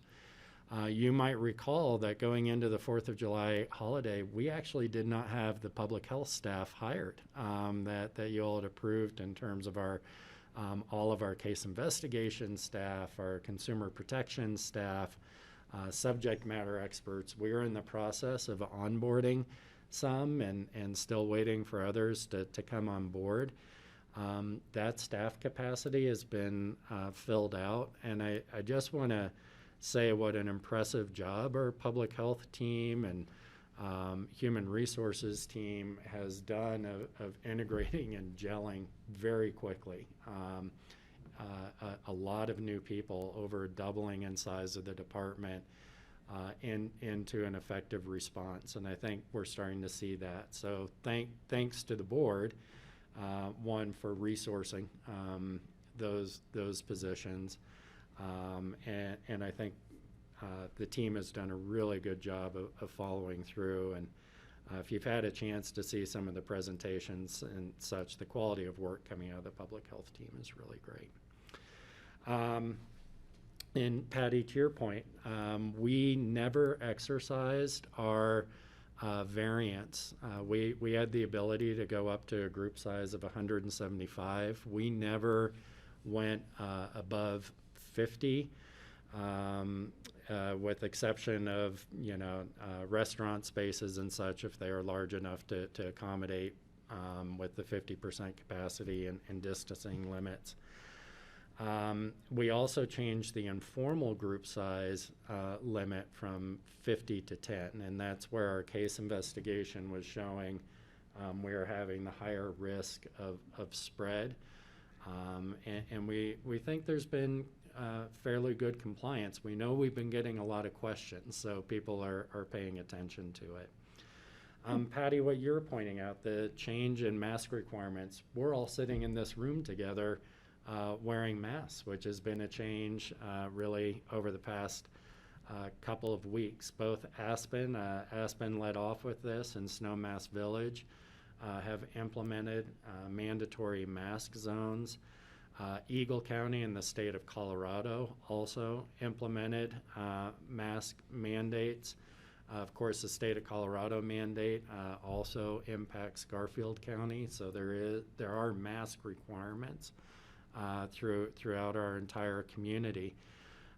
Pickens County has had a mask requirement since May, and we've been incrementally adjusting that. We tightened that with the last public health order to remove the time requirement, particularly if you're outdoors and are going to be within potentially 6 feet of somebody else for any amount of time. You're required to have a face covering.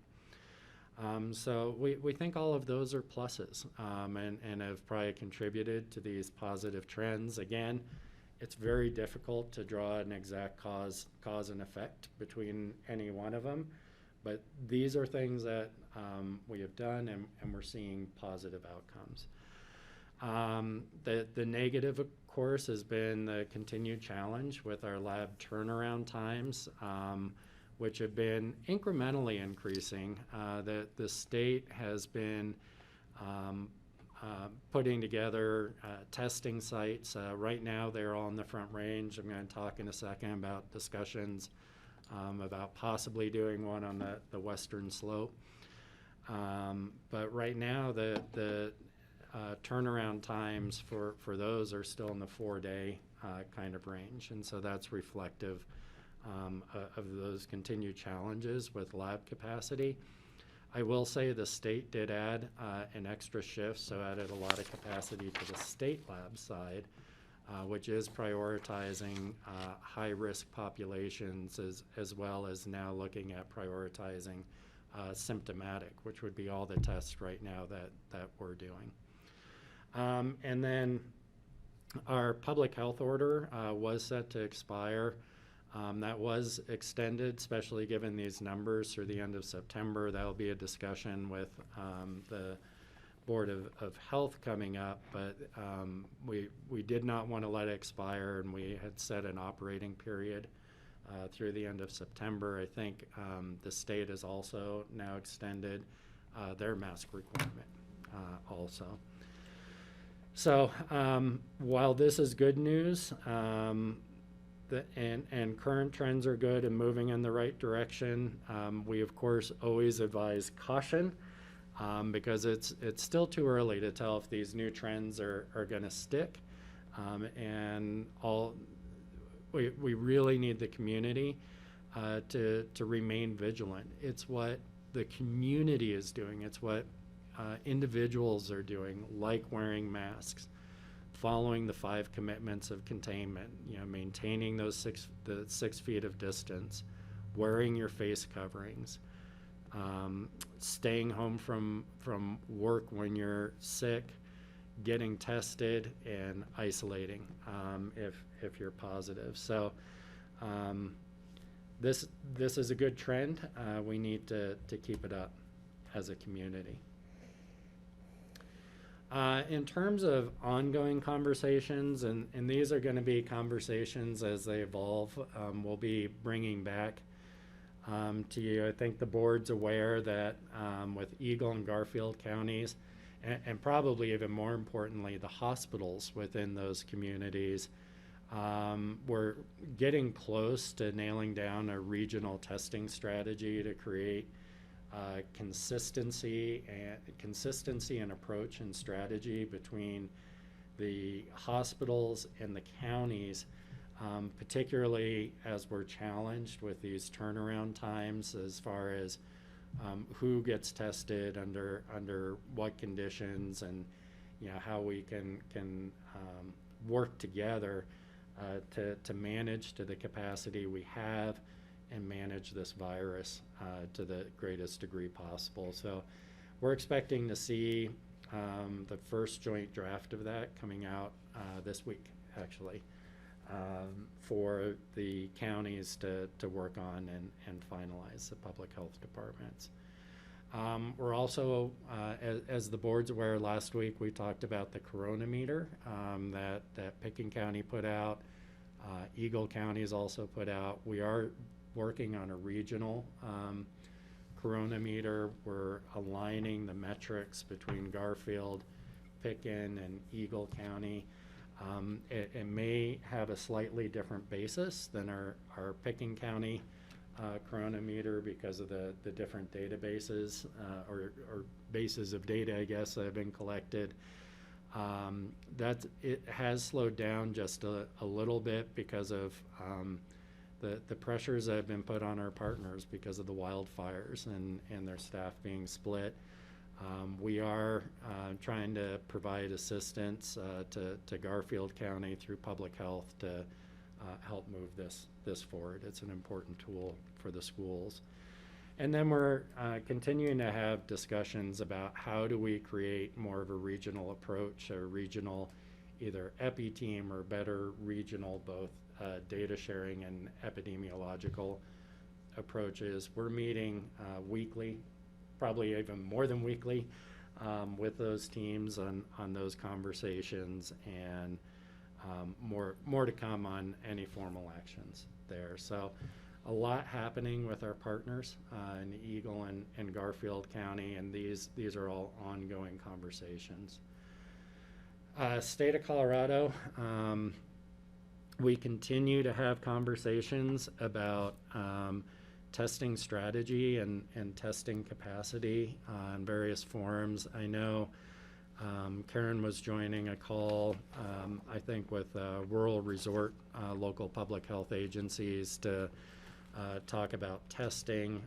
I know there are discussions ongoing about whether it'd be possible to have a testing site stood up in western Colorado, and so more to come on those discussions. I don't have an update from Karen, but maybe next week. There's also a lot of conversations happening around ski industry guidance. It sounds like the state is targeting having guidance for reopening of the mountains in 4 to 5 weeks. It does sound also like there's still going to be maybe a base level set by the state, and then responsibility put back to local public health agencies at some level that we'll need to strategize around. I'll talk a little bit about that when we get into winter planning. We've also been trying to get better coordinated on case investigation and contact tracing, particularly surge capacity. The state, as you know, has been building case investigation, contact tracing resources.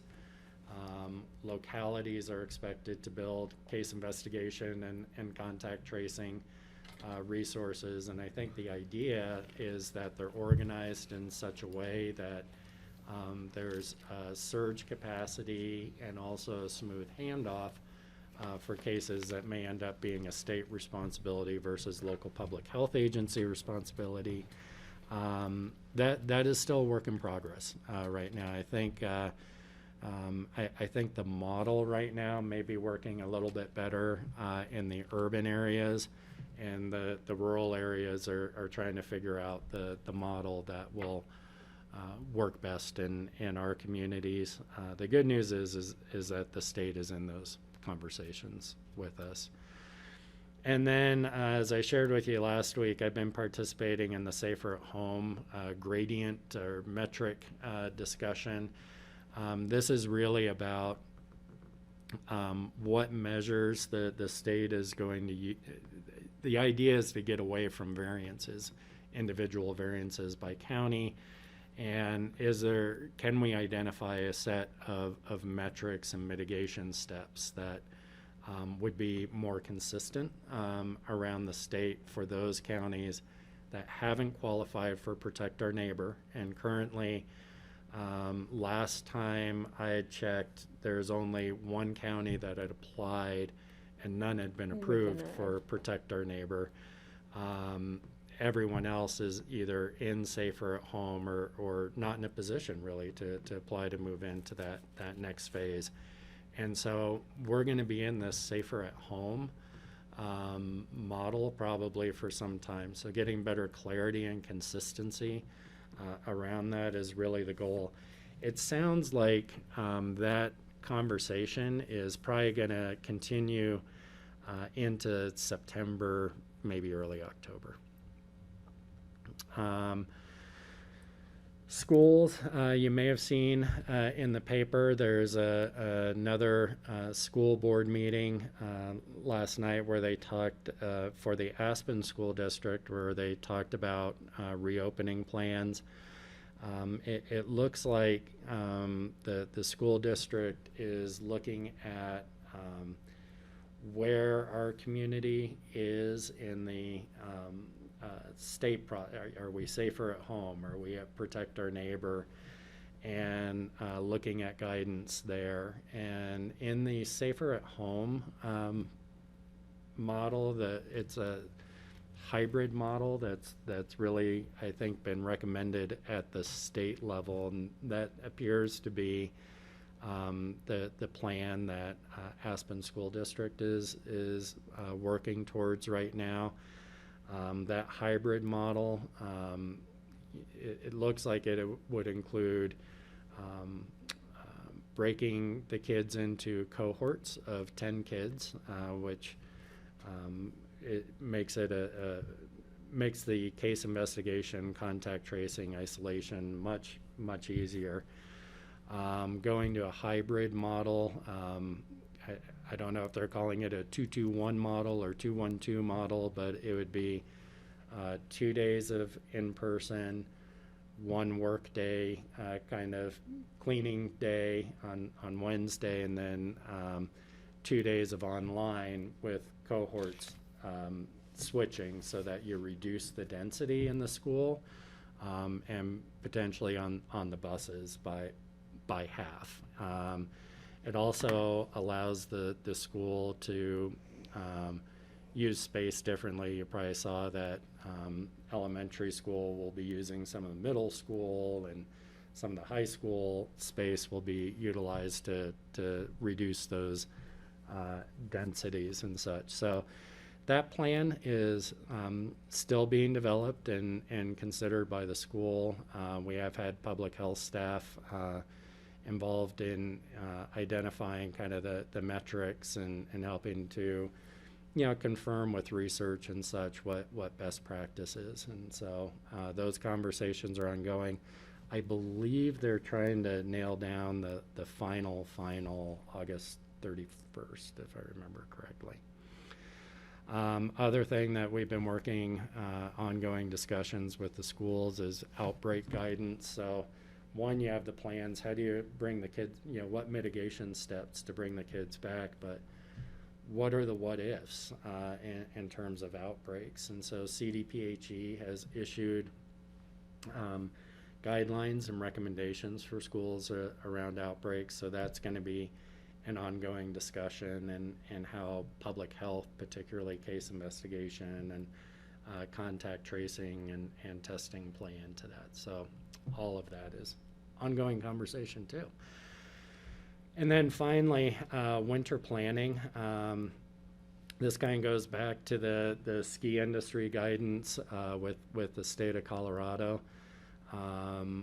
I think we're going to have to have parallel discussions. We were hoping to have a clear view of what responsibilities the state was going to take on for making determinations, and then what responsibilities were coming to local public health agencies.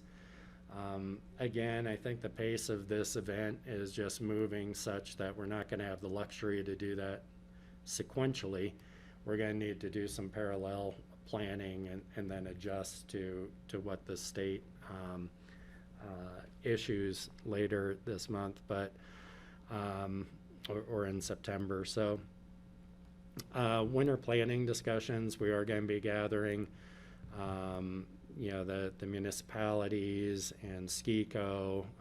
We're going to try and incorporate transportation and there start to map out the various levels of issues that we need to have conversations around for a successful winter season. So that's inclusive of, what kind of policy recommendations might we want to recommend for the state to consider around reopening in winter time. What do we need? What are the full scope of items that we really need to be considering as a community? And so that will be inclusive of transportation. What impact does the school plans have as a hybrid plan or child care opportunities for employment? And some of the broader planning about how do you make viable winter commerce. We talked about this a little bit with the city council. Is there a way for us to expand the space so that we don't have to just reduce capacity? And then getting down into the more tactical, what do the operations on the Hill look like in a COVID world so that you can potentially have skiing? This is going to be an iterative process. I think we're going to be going back and forth with the state and with our community partners. We're going to have our first meeting just to scope out the issues next week. So that's all coming up too. So no shortage of stuff going on with COVID.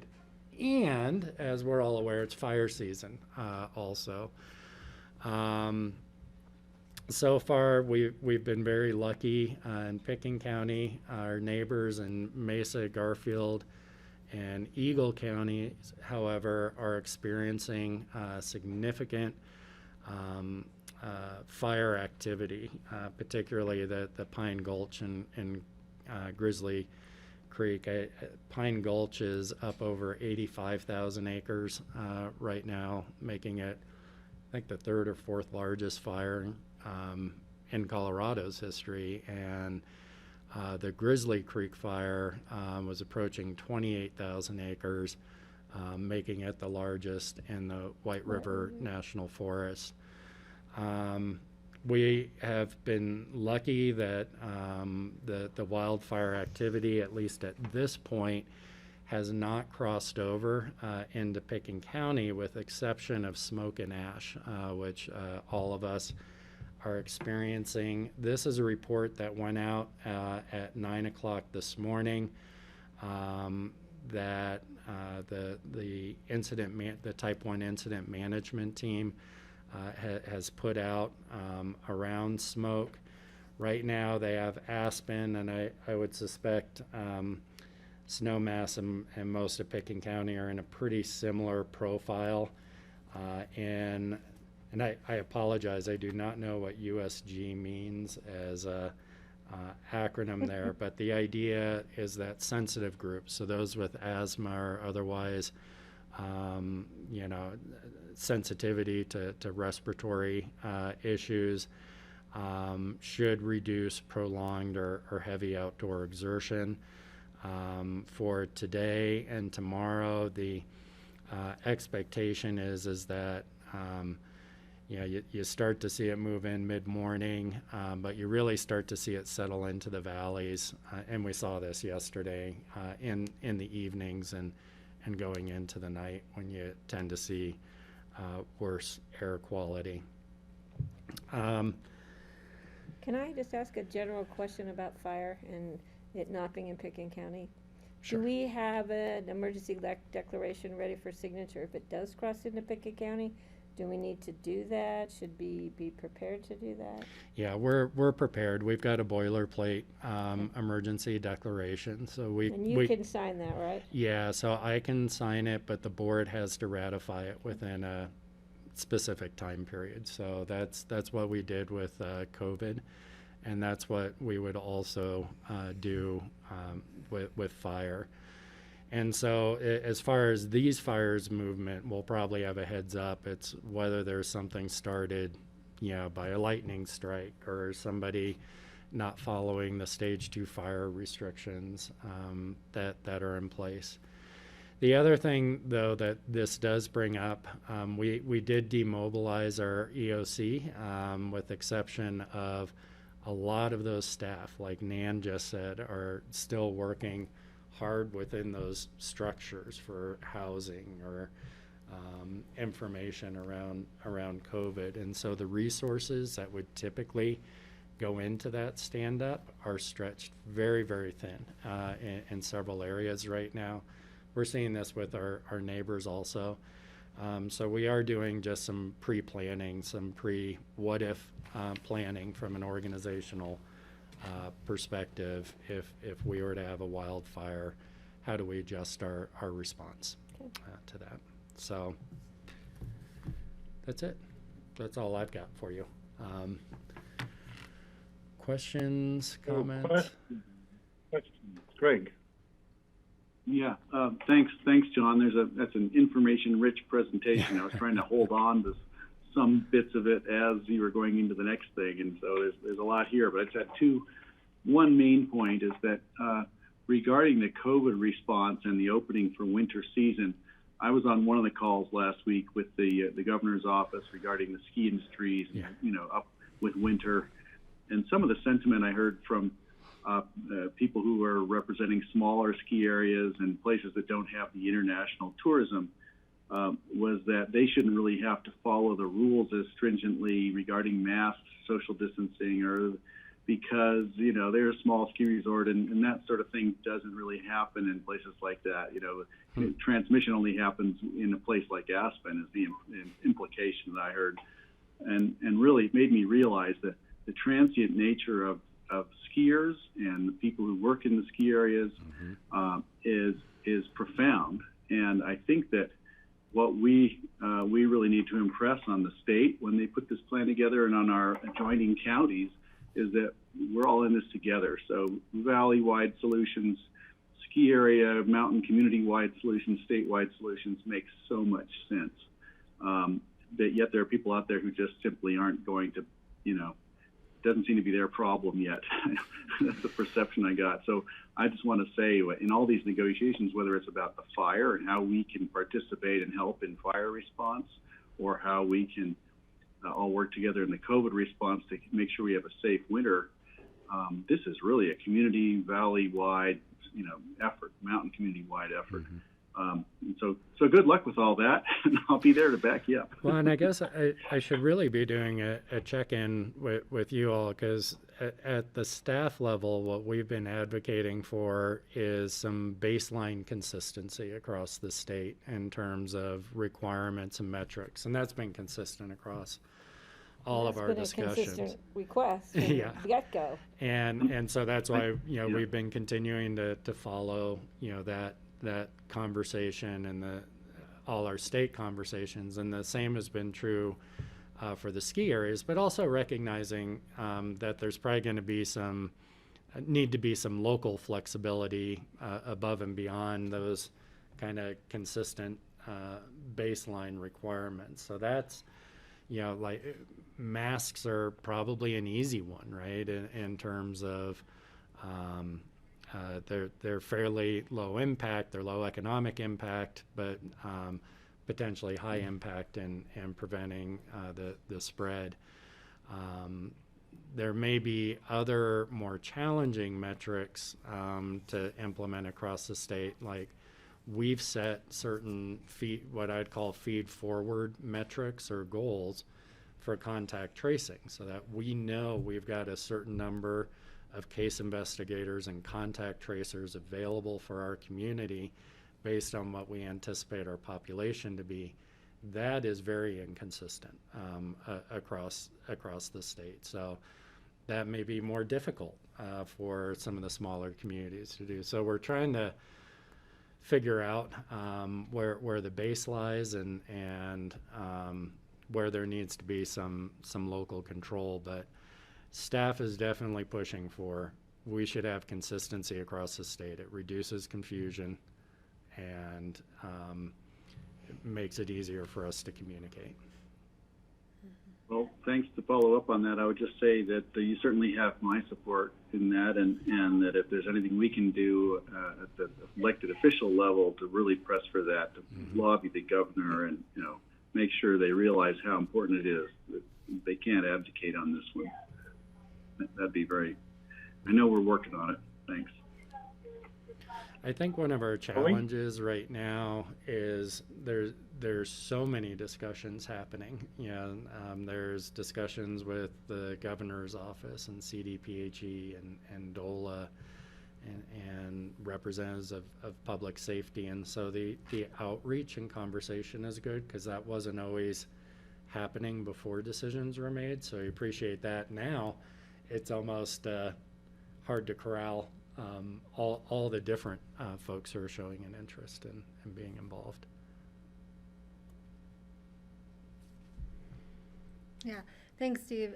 Yeah, and I would just offer, the governor does have a struggle with aligning just very culturally different corners of the state with, obviously very different needs. I will say, I think we are advantaged in that we have a lot of allies in the resort communities who have been requesting this consistent communication and are leading into the conversations for winter planning and ski resort planning, asking for those consistent messages, at least as our communities are similarly concerned and similarly aligned.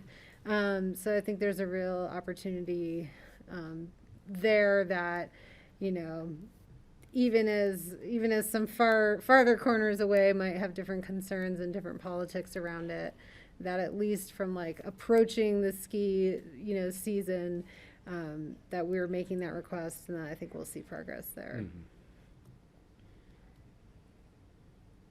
I agree. No, and I just want to echo what Kelly's saying, because we really do appreciate the opportunity to be part of the conversation and bring those varying local perspectives to the table in the decision making. So that is definitely something we've appreciated that the state's been doing now. So, John, I have a couple of points in relation to the COVID. There's a lot of talk out on social media about how masks are ineffective and they make it worse. And we received a letter to the commissioners from a woman saying that, urging us to get rid of the masks because they make it worse. I passed that on to Karen, but one thing I read was that there was a study of all the different kind of masks, and the company was trying to measure the effectiveness of the different kind of masks. And they came to the conclusion that the neck gaiter kind that people pull up around their face, it's a single layer thing, actually makes it worse. And that's maybe where a lot of the people are getting their impression that because one mask might not be so good, therefore none of them are good. And I think if we could get some good scientific studies and get them publicized, just showing how important it is for everybody to be wearing masks, and maybe getting more education out there as to what kind of masks are actually better if people can get hold of a different kind. That could maybe be helpful. I'm certain, totally certain that people wearing masks, even if they're not perfect masks, is cutting down on the amount of transmission. Hey, Steve, if I could jump in on that. I think that what happened with that report about the net gators was pretty much misconstrued and sensationalized. The headline writers kind of jumped in and took advantage of some doubt. But I think that what we're going to see is, as you just said, any type of mask is better than none. In this one particular case, the people who did the study said that was not the intent of the study at all, to demonstrate. So I think we need to drill down a little farther on that, because the message I'm hearing is that masks do make a difference, and the better the mask, the better. And they're all different levels. But I think we have to be super careful, because it's so easy for people to take it and misconstrue it, and the conspiracies are swirling around out there. It's disheartening, but what's really heartening is what people have said today already, is that we're seeing a lot of people who are complying and wearing masks, and hey, we've normalized it now. I think we've crossed that threshold. And so now what I really would love to see is an aspen or a mountain mask. Like, I wish we had a signature, really great, effective mask that we could promote here, and maybe it would be a collector's item, and maybe a useful part of your ski equipment this winter. Thanks. Kelly? Yeah, no, I love that idea, Greg. I mean, you see like the kind of trucker hats with the big aspen, shiny, that are pretty popular and catch on around here. And I think you're a good person to run with that. You got these great sort of social culture campaigns that you've been a success at. I want to just pivot a little bit, because I think we should continue in our conversations and updates moving forward, discussing the importance of the flu vaccine as well. And, I do have some concerns of long-lasting, what's the word I'm looking for? Lack of credibility that some people ascribe to the flu vaccine. And, so I don't know what the bigger problem will be in our community this fall is will we have enough vaccine for everybody that wants it? And can we deploy it in a way for everyone to get it? Or are we going to also run into the messaging challenge of the efficacy of a flu vaccine? Because, we heard Karen present that to us in our meeting with city, our joint meeting with the city. And I do think, as we're preparing to move into flu season, that we really need to continue this as part of our updates and messaging, as tied to COVID, and the importance of being able to, identify COVID as COVID and flu as flu and all that. And Kelly, I just note that is definitely on staff's radar screen. That's been a conversation about the importance of flu vaccines this fall in particular. They're always important. They're particularly important this Sure. fall. Yeah, we just may have a messaging battle. Yeah. For folks who just have had a long concern about side effects and efficacy and everything. Steve, you're on mute. Speaking about the flu vaccine, at the county health fair last year, they had either run out of the extra strong dose for seniors, or else they hadn't had them to start with. I'm not sure which, but when I went through the line, they only had the regular dosage, which for people over 60 or 65, it's recommended to do a stronger dose. And that's something that when we get into the county, I don't know how we're going to do the county health fair actually this year. It might be totally different than ever before, but making sure we have adequate of the stronger dose for seniors, I think, would be important, especially given the seniors being a more vulnerable population. going back to one other topic, in terms of the wildfire, having the smoke, it's like every day we'll get a north wind and it blows the smoke down here into the Roaring Fork Valley in the afternoon. And I've been tracking on two sites. One is the Purple Air site, which shows there's different places, one place in Aspen, one place in Snowmass Village, in Basalt, in Elgibel, where they actually have monitoring stations that measure I think they measure the PM10 and the PM2.5. The 2.5 numbers are the ones that are really high. I think those are the ones that are worse for people's health also.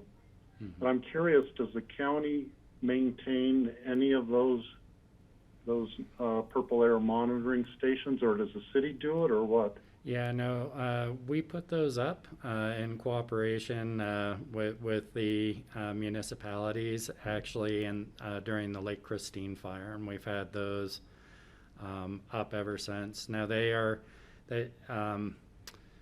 Kurt Dahl would be better to explain this, but I think they have a slightly higher margin of error, obviously, than the monitors that don't give a real-time update, but yeah, are checked.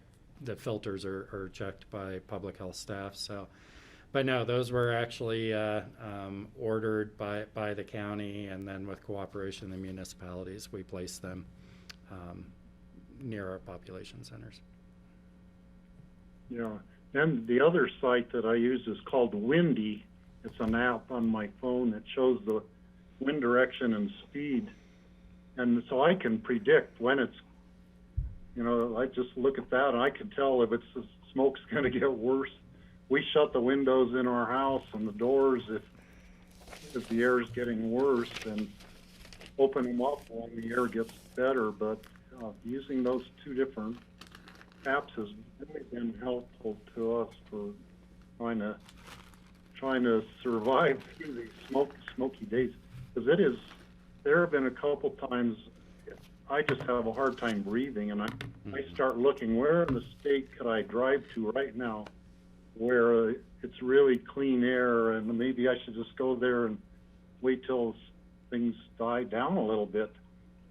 It's been a little bit disheartening.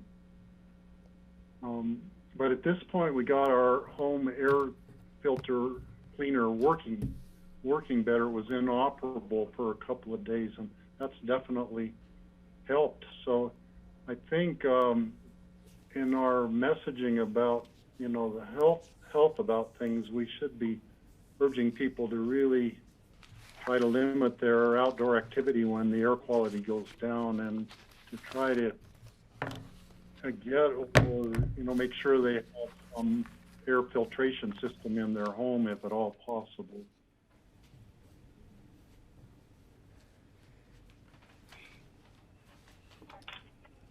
So any Steve, other I see questions about the issues? I see our air quality index is at the Basalt monitor is at 158 right now. So we're in the unhealthy zone now, just as of a minute ago, or at least it's been there for a while. But we're back in the zone, and it's coming back in. No. So let's see. Looking at our agenda, we're kind of due for. I think we should do a break right now. We were scheduled for a break at 3, but why don't we take a 10-minute break and then come back and we'll do the board open discussion of the future agendas and our board reports, which are the final 3 items. So let's do a 10-minute break right now. I do need to leave at 4:15 to go pick up some minutes of record, so I just let you guys keep going over the break. All right, Chris.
welcome back everyone to the Pickens County Board of County Commissioners work session on Tuesday, August 18th. We're just back from a break, and I'm in the room with Kelly McNicholas Curry. Patty Clapper is also in the room, and County Manager John Peacock. And I'll turn it over to our chair, Steve Child at home. Hi, everybody. Again. Next on our agenda is board open discussion. John, do you have any item for this today? No, Steve, I think I've covered most of mine already, but so I turn to the board. Patty? Yeah, any updates on Independence Pass? How is our new system working up there? And it's kind of nice. We've had a definite decrease in traffic, I think, up Highway 82 and in town, but how's it going? Yeah, so far, I have not heard any complaints from our staff or public.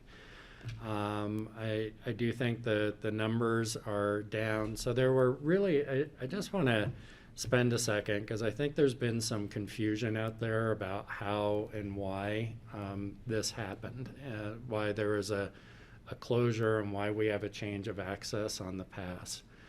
And really, it was, we have known for a long time that the pass is not safe for long vehicles, particularly vehicles 35 plus feet long to traverse because of the narrow sections. And there are many kind of one-way places, which limits the capacity that the pass can safely accommodate, just the number of vehicles total, regardless of size. And so I think what we saw happen was twofold. When I-70 closed and people started going to their smartphones about what the alternate route was, regardless of vehicle size, we saw a tremendous amount of that I-70 traffic start to come over the pass. And that was inclusive of semis. Wednesday morning, before we asked for the pass to close, we actually had 2 semis blocking Highway 82 on the pass, and a number of vehicles trying to traverse the almost one-way or narrow sections. It was not a safe situation, and so really to get us time to figure out an alternate solution. The pass was closed anyway because of the vehicles that were stuck on it, and we needed a little bit more time to come up with a better plan for how we could meter and safely accommodate traffic on the pass. So that was really the reason for the closure, and it was discussed with State Patrol, CDOT, the governor's office, and really that was the only course of action until we came to our current situation, and that is gate access points being manned 24/7 a day. This is by CDOT to monitor for the large vehicles before they go on to the pass. And then for the smaller vehicles, there's a metering process where there are flaggers, and the mile markers are escaping me right now. I think it's 49 and 53 maybe, or 51, just on either side of the narrows sections where they've made that one-way traffic. And so what that means is when there's a large number of vehicles, the delays are potentially going to be significant for folks coming over the pass. That's been messaged by CDOT, and so I think it's reduced the volume. So our report so far is that it's going well. Great. Well, I want to thank you for doing that. I think my concern was we would have an accident. It could be a semi that rolled because it's just not safe up there for big trucks. And then we'd have maybe diesel fuel in the river on top of the risk of fire. And then we would really have another major disaster and state of emergency. So I think we did a wise thing and closed it in thinking about public safety of this entire valley, and not just in our community, but valley-wide. So did you want to tag on to that one, Kelly? Or? Yeah, I think Greg I and I do. both have comments, and Go ahead. Well, Go ahead, Rick and Kelly. then Kat. Oh, okay, I'll go. John, I was just wondering, has CDOT published any hours of operation? I'm just wondering, people have been asking me, well, what's the best time to go? And thinking, gee, maybe early hours of the morning would be my guess, but just wondering if we have hours of operation or any indication of when it's busier. So the Maybe Google Maps would be useful. Yeah, the monitoring for the large vehicles is happening 24 hours a day. The flagging operations are not. I believe they are going from, I want to say 7 a.m. till 8 p.m. 6 to 8 or 7 or to 8 maybe or it's something. 6 to 8 But p.m. you take your for the- chances at any time. for the flagging. And so, but what really is going to slow it down is the amount of traffic either way on the pass. I don't have I don't know what hours are best. I'm going to guess early in the morning is probably pretty good though. But it won't be now that you've said that, so. Well, it's because I want to Everybody will drive go over in the early in the evening. morning Patty. now. No.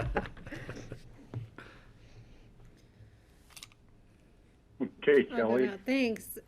Yeah, I guess I'm wondering, is there an opportunity here for us to kind of initiate some discussion about coming to a standard operating procedure in response to this? I mean, the canyon closes, it closes here and there. I mean, this isn't it's not unexpected for it to close for a variety of natural disasters, and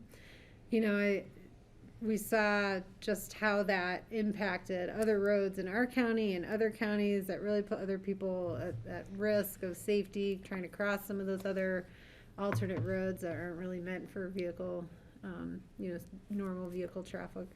So, I guess do we have a role to play to bring together, to coordinate the agencies to figure out, in the event that the canyon has to close or is closed, what pieces fall into place to allow for safe travel. And then also, I just wondered, can BITS help us sort through some of the applications, the mapping applications, to improve that information to people? I know I went on and submitted, my own data updates to Google Maps about this road is a 4-wheel drive road, that road is a 4-wheel drive road, I don't know what it takes for them to make those changes, but people are relying on those. They've come to rely on those. So if we have opportunities to help improve that data, I'd like us to drive that change forward. Steve, are you okay if I just try and respond to those two real quick? So, Yeah, go ahead. on the first, so the roads are it's really a CDOT or state determination. So I think the first step that I'd recommend, I think it's a good idea, Have a conversation. but would maybe see if CDOT could convene a conversation about those standard operating procedures. I think we've learned a lot in a short period of time through this process, and I think they'd be the right agency to maybe convene that with the different stakeholders in the community, so Garfield and Eagle and Pitkin, and see if we can negotiate a standard operating procedure. It takes different interests into account. So And times a year. I mean, I think the last time this Right. happened was in the winter, right? So Exactly. nobody was trying to drive over Hagerman Pass in April. But Exactly. yeah. So I think, my recommendation would be that if the board is so inclined to put that I think we should, request once their together. plate isn't quite as full as it is right now. Sure. Always get lost. On the second, yeah, we have, we can definitely talk to GIS. We've had these discussions and requests since we lobbied the legislature for the fines on Independence Pass. And for I don't know if it's a multitude of systems but we have not had good responsiveness. It's certainly something that we've provided map layer. Yeah, we've had those conversations for sure. we can take another run at it. Yeah, maybe if we get the state and the governor's office and CDOT involved, we can have those things posted, because I know we've tried, and Google's like, forget it, this is what we're putting up there, and we don't change it, and. Now, the discussion that we had was pretty limited to Independence Pass. It wasn't as broad, I think, as what you're talking about, Kelly, which is, hey, this is a 4-wheel drive road. Right. Don't bring your rental car over it, which we saw. Or a your lot, too. semi-truck.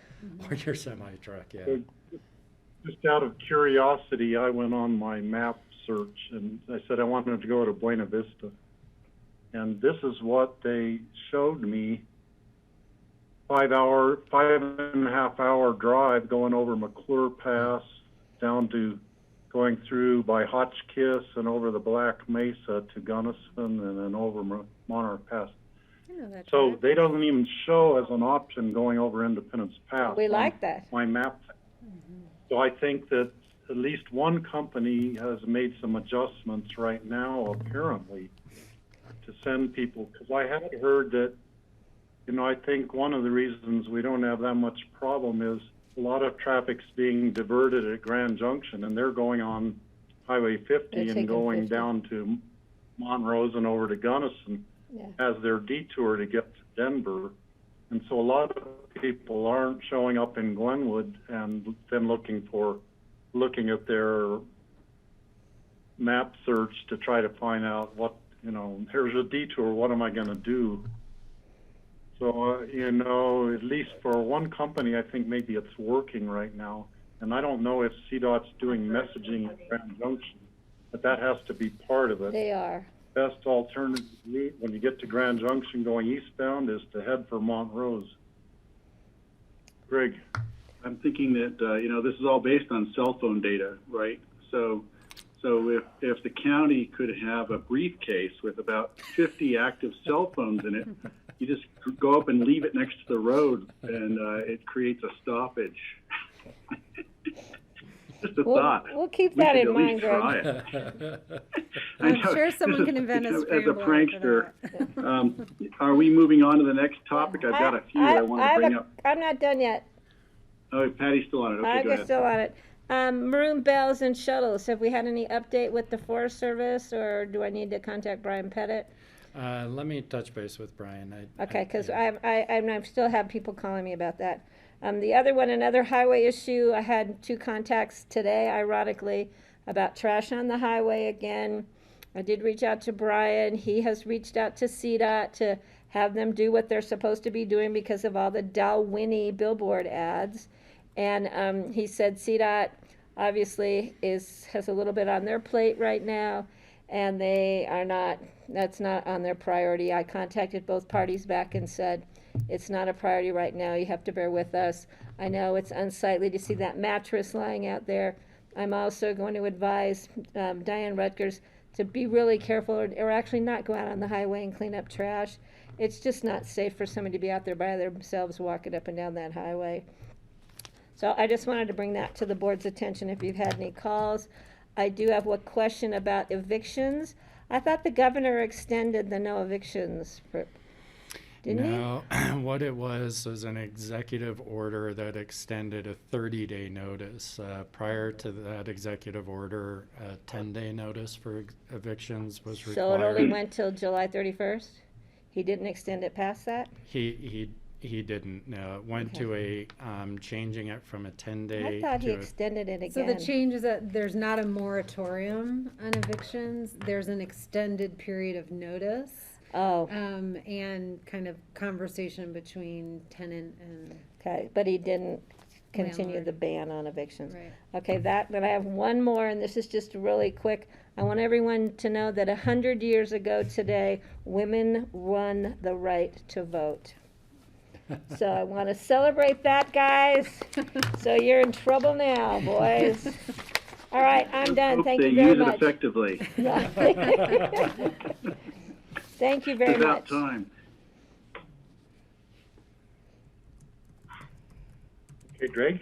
Can I follow up on Patty regarding the highway cleanup? It did occur to me that until we abdicated to Dalwhinnie and CDOT, we had county staff volunteer hours on the highway doing cleanup, and I'd like to propose that we get back to that and that we encourage, we had people in the community doing cleanup on the highway, various other groups. I think it's Todd Shaver and guy, I'll think of his name in a minute, Sundog, the Sundog Athletics guy. We're organizing cleanups. Eric Scarvin. And Eric, yeah. And I certainly would love to circle back on that. I'd like to get out there with a group of volunteers and do some cleanup on the When highway. the air quality's better. I did have some other things, but I see Kelly has her hand up. I just want to comment on this issue. Maybe we just need to write a letter to Dalwhinnie and kind of let them just know what they're being associated with. And I'd ask that Public Works staff, if they could take some photos of just the current trash situation. I have to notice, I drove through 9 counties last weekend, and I did not see a single Clean Colorado sign on any other county route. Once I got onto 133 and looped around to 92 and up 24 and over 50 and, whatever. So I don't know. Maybe they don't even know what the association with their business means in our community right now, and what they're paying for is not advancing their cause. Well, if our staff gets out there to do anything like that, certainly some photographs would be useful. Certainly. I love that idea. I think we take the mattress and cover the Dalwhinnie sign with it. Yeah, I'm with you, Patty. I'll do that. Paint courtesy of by dark of Dalwhinnie night on the mattress. Yeah, thanks. After highway cleanup, I did want to circle back just quickly. I had been talking with the food assistants and the sauna people, secure nutritional assistance, the Valley. And just to put the word out, if anybody's listening, they are looking for locations for a refrigerated space in the Mid-Valley for a drop point. Lift Up, I know, is looking to hire drivers and get more volunteers in and coordinators for this end of the valley for food, food distribution. And I realize they're still looking for a refrigerated truck to purchase, and so that's one of the things they're working on. I know we'll be. I've had a couple of calls. I was also on those highway cleanup calls from Diane, and someone else was mentioning just how deplorable our highway is looking right now. But the other calls I've been having were about air quality right now. Of course, the fire brings it up, the stress level, and the fire certainly brings it up. But I did want to circle back and just ask. I know we implemented some air quality testing recently, and we haven't heard much about that lately. Just wanted to bring it back. Then the next thing was I've been getting calls about the terrible Verizon service we've had here, and I know the county doesn't seem to have much influence with Verizon, but people are calling me and saying, "Well, why aren't you doing anything about this bad cell service?" And I wish I had answers, so I just wanted to put it out there. I don't know what we can do, but it seems as if the Verizon service in the Woody Creek area has really gone downhill. And then finally, it's not a membership report, but I guess maybe it would be just going into that. Just want to say, Board of Health will meet this week, but it's going to be very brief. Some very brief reports. I think we're going to talk a little bit about mental health and stress levels. Nan sent me some information, and Karen has put together some information just on how our community can look after itself with the compounding of COVID-19 and the economic fallout, and now the fires and the smoke that are all ever present in the backs of our psyches while we're trying to sleep at night. Thanks.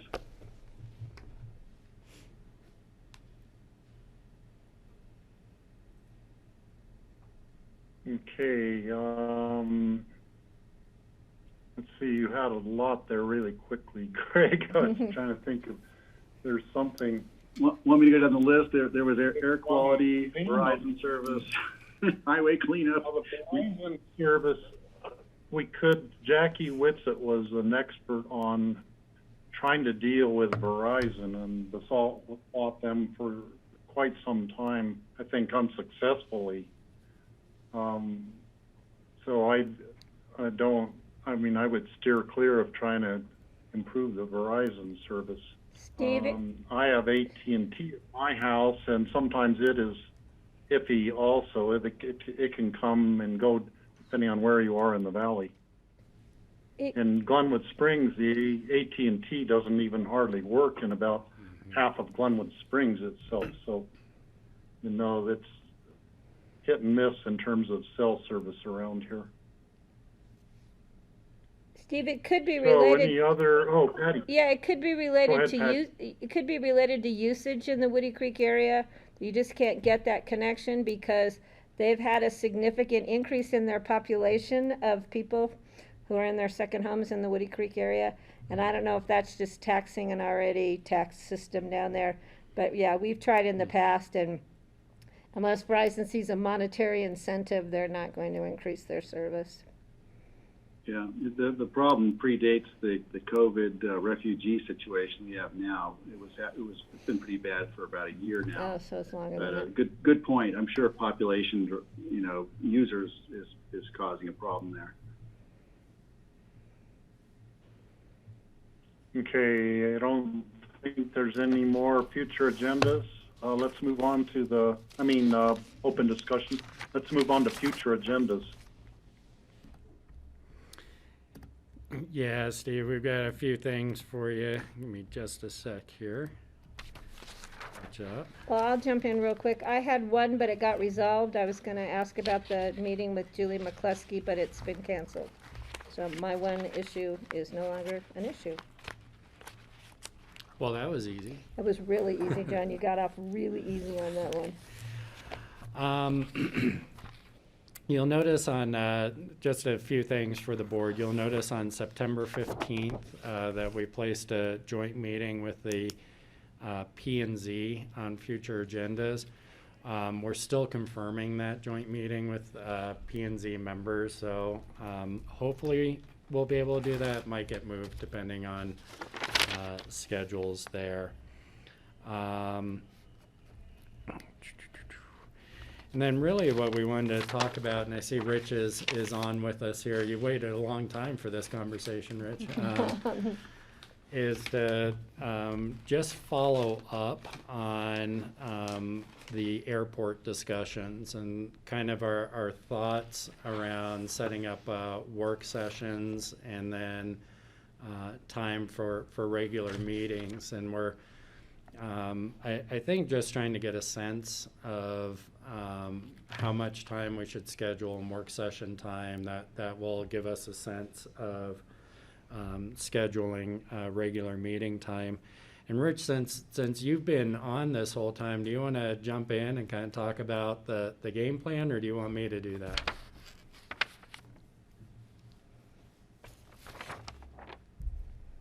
Let me unmute here first. So, hi, board. I've actually been getting some work done while I've been listening to you, but it's been a good meeting. Sure, John. I was going to pull up those dates. Let me pull these up here real quick. Yeah, we were looking at setting up, like John said, a number of work sessions. The first one we thought we would bring in the staff that help support those working groups. It'd be Brian Pettit and Cindy would come in and help join us. We'd probably have GR and Kara, who also lent some support to answer any questions you may have that we could relay. But our thoughts were that next Thursday, or I'm sorry, on the 25th of August, which I believe is a Tuesday, would be a 2-hour work session. And I think that's already on your agenda as an opportunity to get together and meet. And I think we mentioned that to the community members last night. I believe we meet at 11 till 12, take a lunch break, and then go from 1 to 2. Then we thought we'd follow it then September 1st with another 2-hour work session.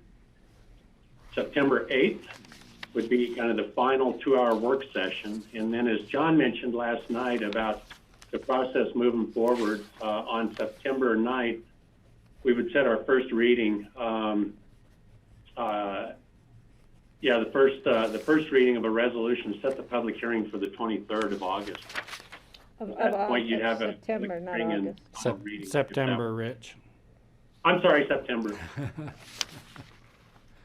So wait, we have the 15th, we have the 1st and the what? 8th? So yeah, so you have August 25th, and then we made space for 2 more work sessions. So September 1st, September 8th. with a first reading on September 9th. So you don't think we can be done on next Tuesday? Well, I guess that's a question for you, for the board. There's nothing, I think, that if the board is prepared, after 2 hours, we don't have to take up the work session time and look at bumping up the regular meeting time. Because you're in listening sessions, we don't have a good sense of how much conversation you need to have. So we wanted to make sure that we had a plan that allowed for very thorough conversation. And, if we don't need that, we can back off. So, I agree. and again, it's not written in stone. We just kind of wanted to start to map out for you all a path forward and what it might Well, look like. just a heads up, and I have no control over the roads and passage, but I'm flying back in late on the 31st. Mhm. So it could be, or it could not be, and who knows if I'll get back here on the 1st. We're driving, so if we put it later in the day, chances are better. But we can discuss that, I guess, on the 25th, if we need to schedule the 1st. Is the September 23rd public hearing the same day we're also hearing? We continued the ABC fire district to that date, didn't we? Or is that right? Just, I don't have it in front of me, but I thought we continued it to the 23rd, so that's going to be an interesting day.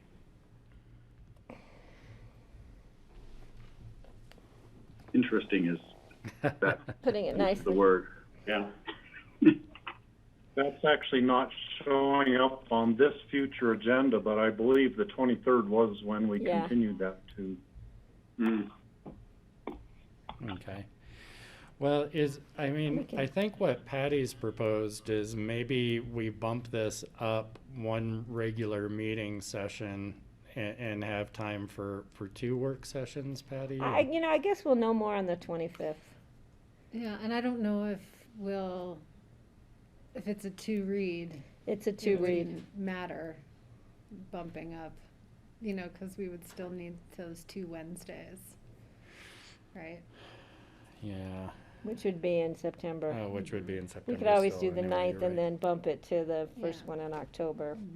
But I think at the 25th will tell us more where the board stands, because I don't know where the rest of the board stands either, and that's what the 25th is for. Well, maybe what we'll do is just block out to reserve time, and then we can make a Sure, you can fill it up, John. call. There's no doubt we can fill it up. So You can box it in as Yeah. much as I mean, you right want. now, there's not a whole lot on the 23rd, so if there's only 2 big items, then, That might be enough. We could That's take that, some from right? next week and spread them out.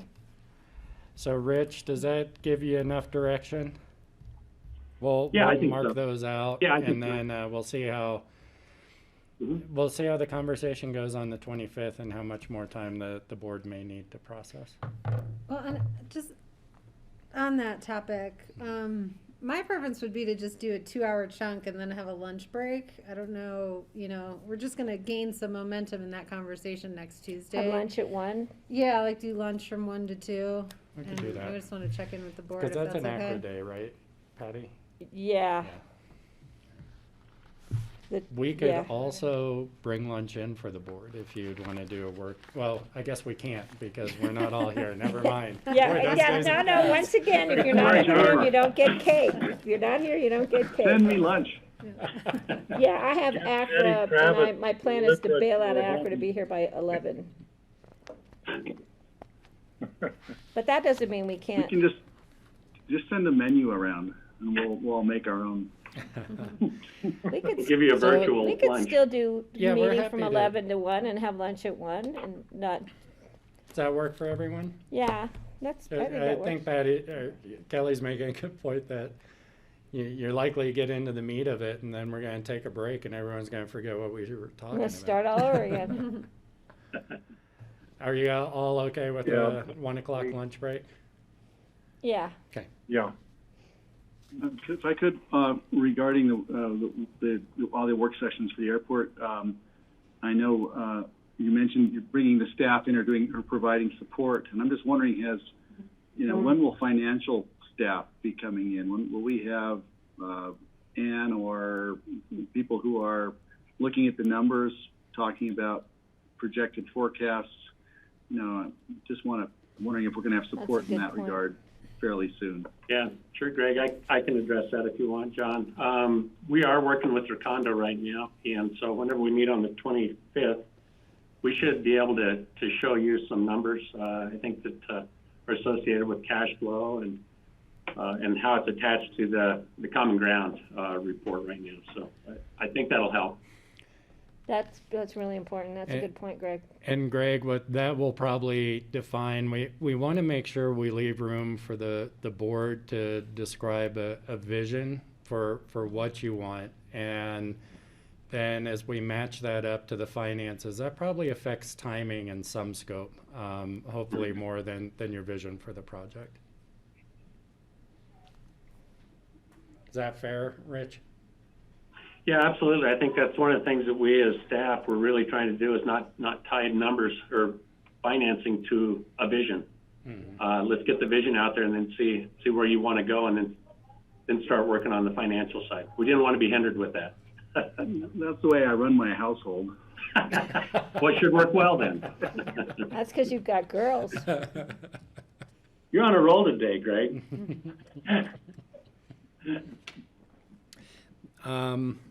Actually, I misspoke. I don't actually run it. Just to, full disclosure. Nice save, Greg. That's all. Patty, I'm going to want to just visit with you because I want to make sure I got the August 26 Emma Fields. You'd made a request that the board had agreed to last time. I just want to make. Do you remember? To go the 26th for Emma? Mm-hmm. Yeah, Rearrange it. That's yeah. Just to rearrange it. So I just want to make sure we got that right. To rearrange the agenda on Emma Fields? Well, that's when we were. But I think it doesn't matter now because it was first reading. Yeah, it doesn't matter now. That's right. That's where the confusion was. Thank you. It doesn't matter now because we had to change the plans to fly to Denver the next morning. I was going to have to leave for Denver that night, and I don't have to do that now. Okay. I don't think that could change at any moment, though. That's all I've got. And I don't have any. I already took care of the one I had, so it's a first. And the one on the September 23rd, we need to put the North 40 Fire District housing on that. I'm almost certain that's when we continued that to. I want to make sure I'm looking at the right month here. I think that's right. Just check with Leslie. Yeah, we'll check with Leslie, Steve. Yeah, it's not showing up. It's not been posted on the future agenda yet, but that's one that better be put on there. Any other future agendas? Okay, let's move on to board reports. We'll see you, Rich. Thank you. So, George, are you there? Yeah, I am. Okay. I am. APSA's first on the list. So, George, why don't you do all of yours in one block? So we'll just do one person on that way. Let's see. APSA, we've got a meeting tomorrow. We skipped the last meeting, so nothing to report there, unless Kelly wants to add something from that last meeting that I missed, which was 2 meetings ago. No, I guess I'll just report. You've all heard that the director has resigned, so the assistant city manager will be stepping into that role, Diane Foster, and she will come and address the board tomorrow, so we'll get to know her a little better.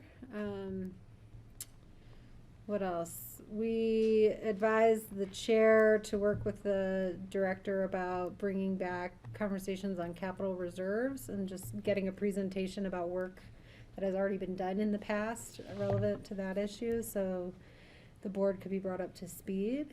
And I don't know if this was in the paper or not, but I did just want to bring the issue about some policy conversations happening with changing the age of dependents, is being discussed to kind of address college-age children and how that affects the lottery process for owners who are wishing to buy housing, and what the appropriate house size is in the inventory. So, you know, if someone who's had a family, you know, 2 adults, 2 kids, the question is sort of, should they continue to be able to bid for a 4-bedroom or a 3-bedroom if kids have gone off to college, and kind of what age is the appropriate level to cut that off at. The current age is 24. There's discussion about lowering that to 19 or somewhere in between. And the direction was, you know, that there should be some public outreach on that topic before the board makes a discussion. So I'd say those are the 2 policy conversations that have happened recently. Great, thanks, Kelly, for filling that in. Let's see, CORE, we've got a CORE board meeting on Thursday. As you recall, CORE had a good presentation. Mona did a great presentation to us several weeks ago, and then we had a joint discussion with the city regarding rent. So the CORE board will be following up on some of those issues on Thursday. And let's see, RAFTA. One of the more exciting news out of RAFTA is, after 3 years of trying, RAFTA secured a U.S. Department of Transportation build grant for $11 million that will go to for the second phase of the Glenwood maintenance facility, which is much needed. So that was a big win for RAFTA after 3 years of traveling to D.C. and lobbying. And I think we were probably the largest recipient, certainly in the state, for that build grant. So that was great news. We had a report on the Maroon shuttle, which is going really well right now. Let's see, we can maximize at 435 passengers per day, and that's pretty much getting filled.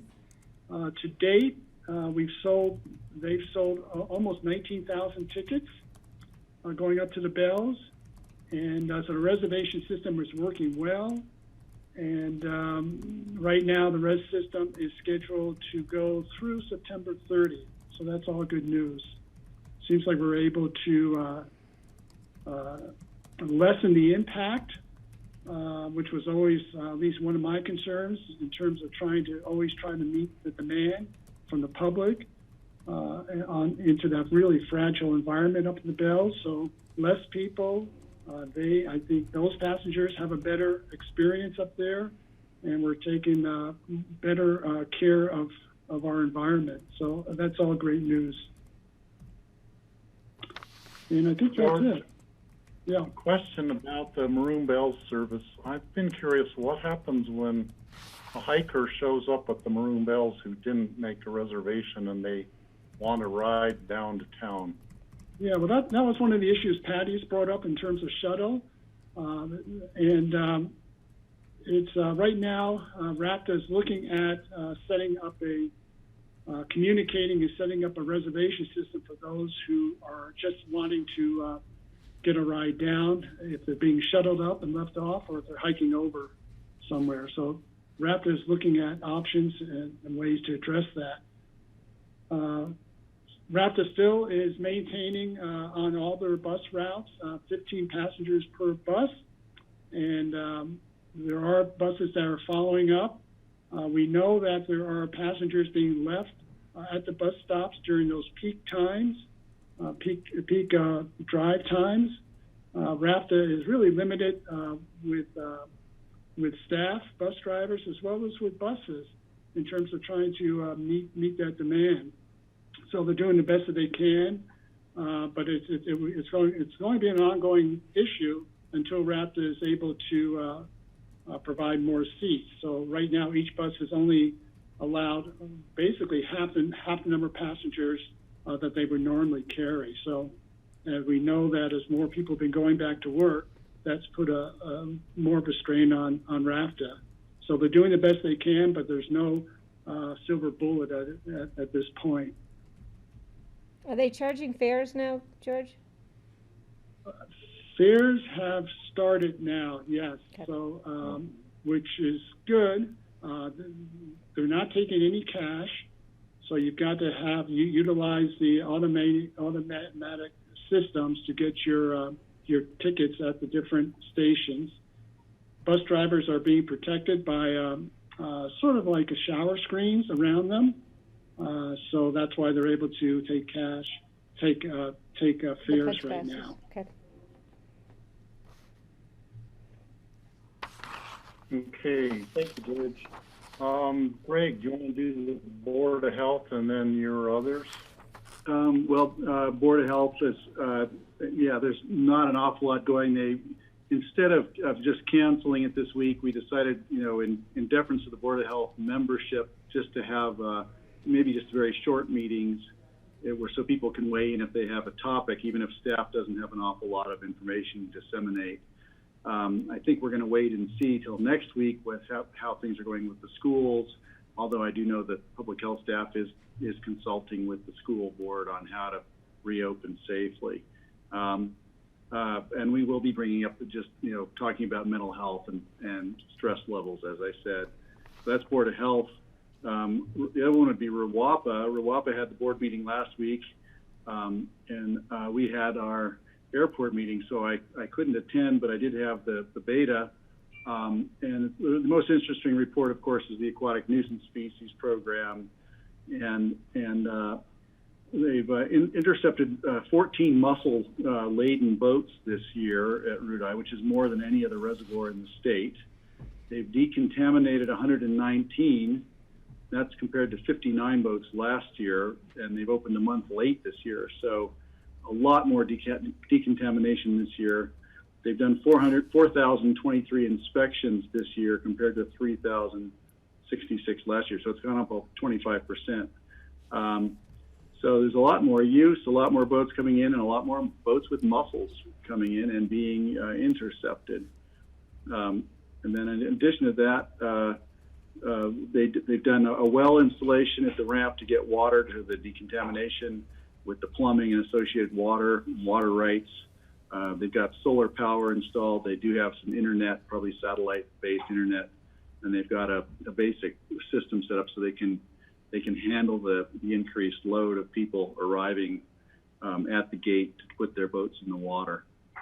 And that's pretty much it for the gist of RWAPA right now. There's a bit more. Kelly, you had your hand up?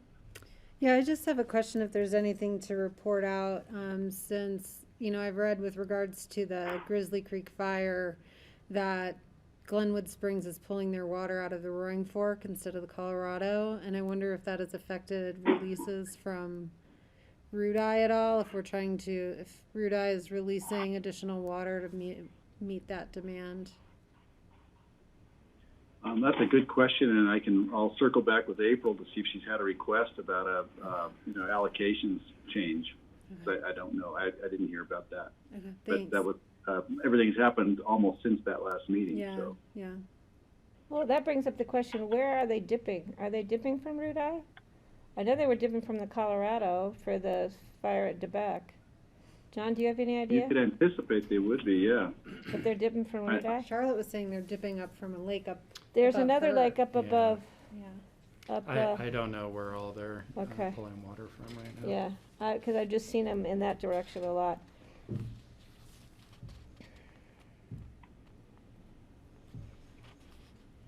That's it. So, Greg, on the Board of Health, I'm curious if you've talked about the air quality issues in relation to people's health, and maybe you could bring that up and just get a report on that, find out what you can. That's a great suggestion. I appreciate it, and I will. Well, there was a release related to COVID and the fire that was it was on the 12th, I believe. It was really well done. Yeah. About the exacerbation of air quality, just the connection.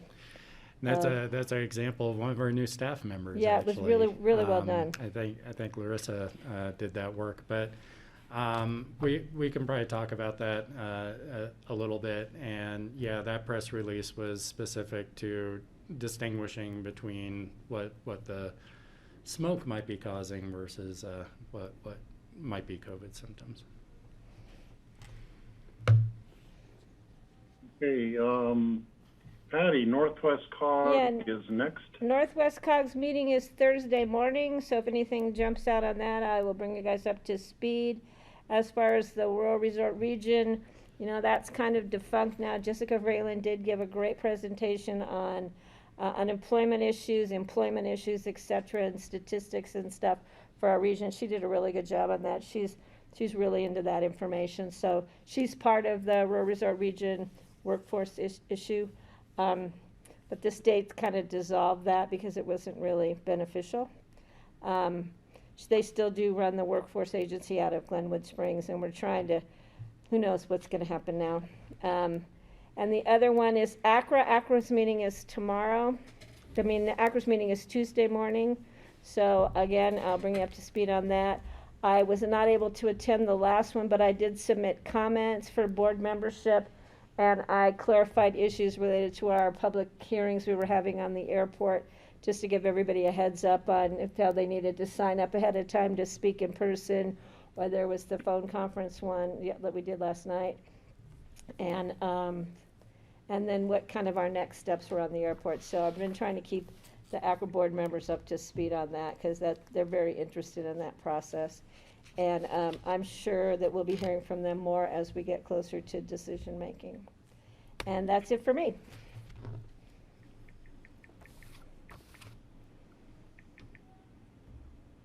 Kelly, next. QQ? Yep.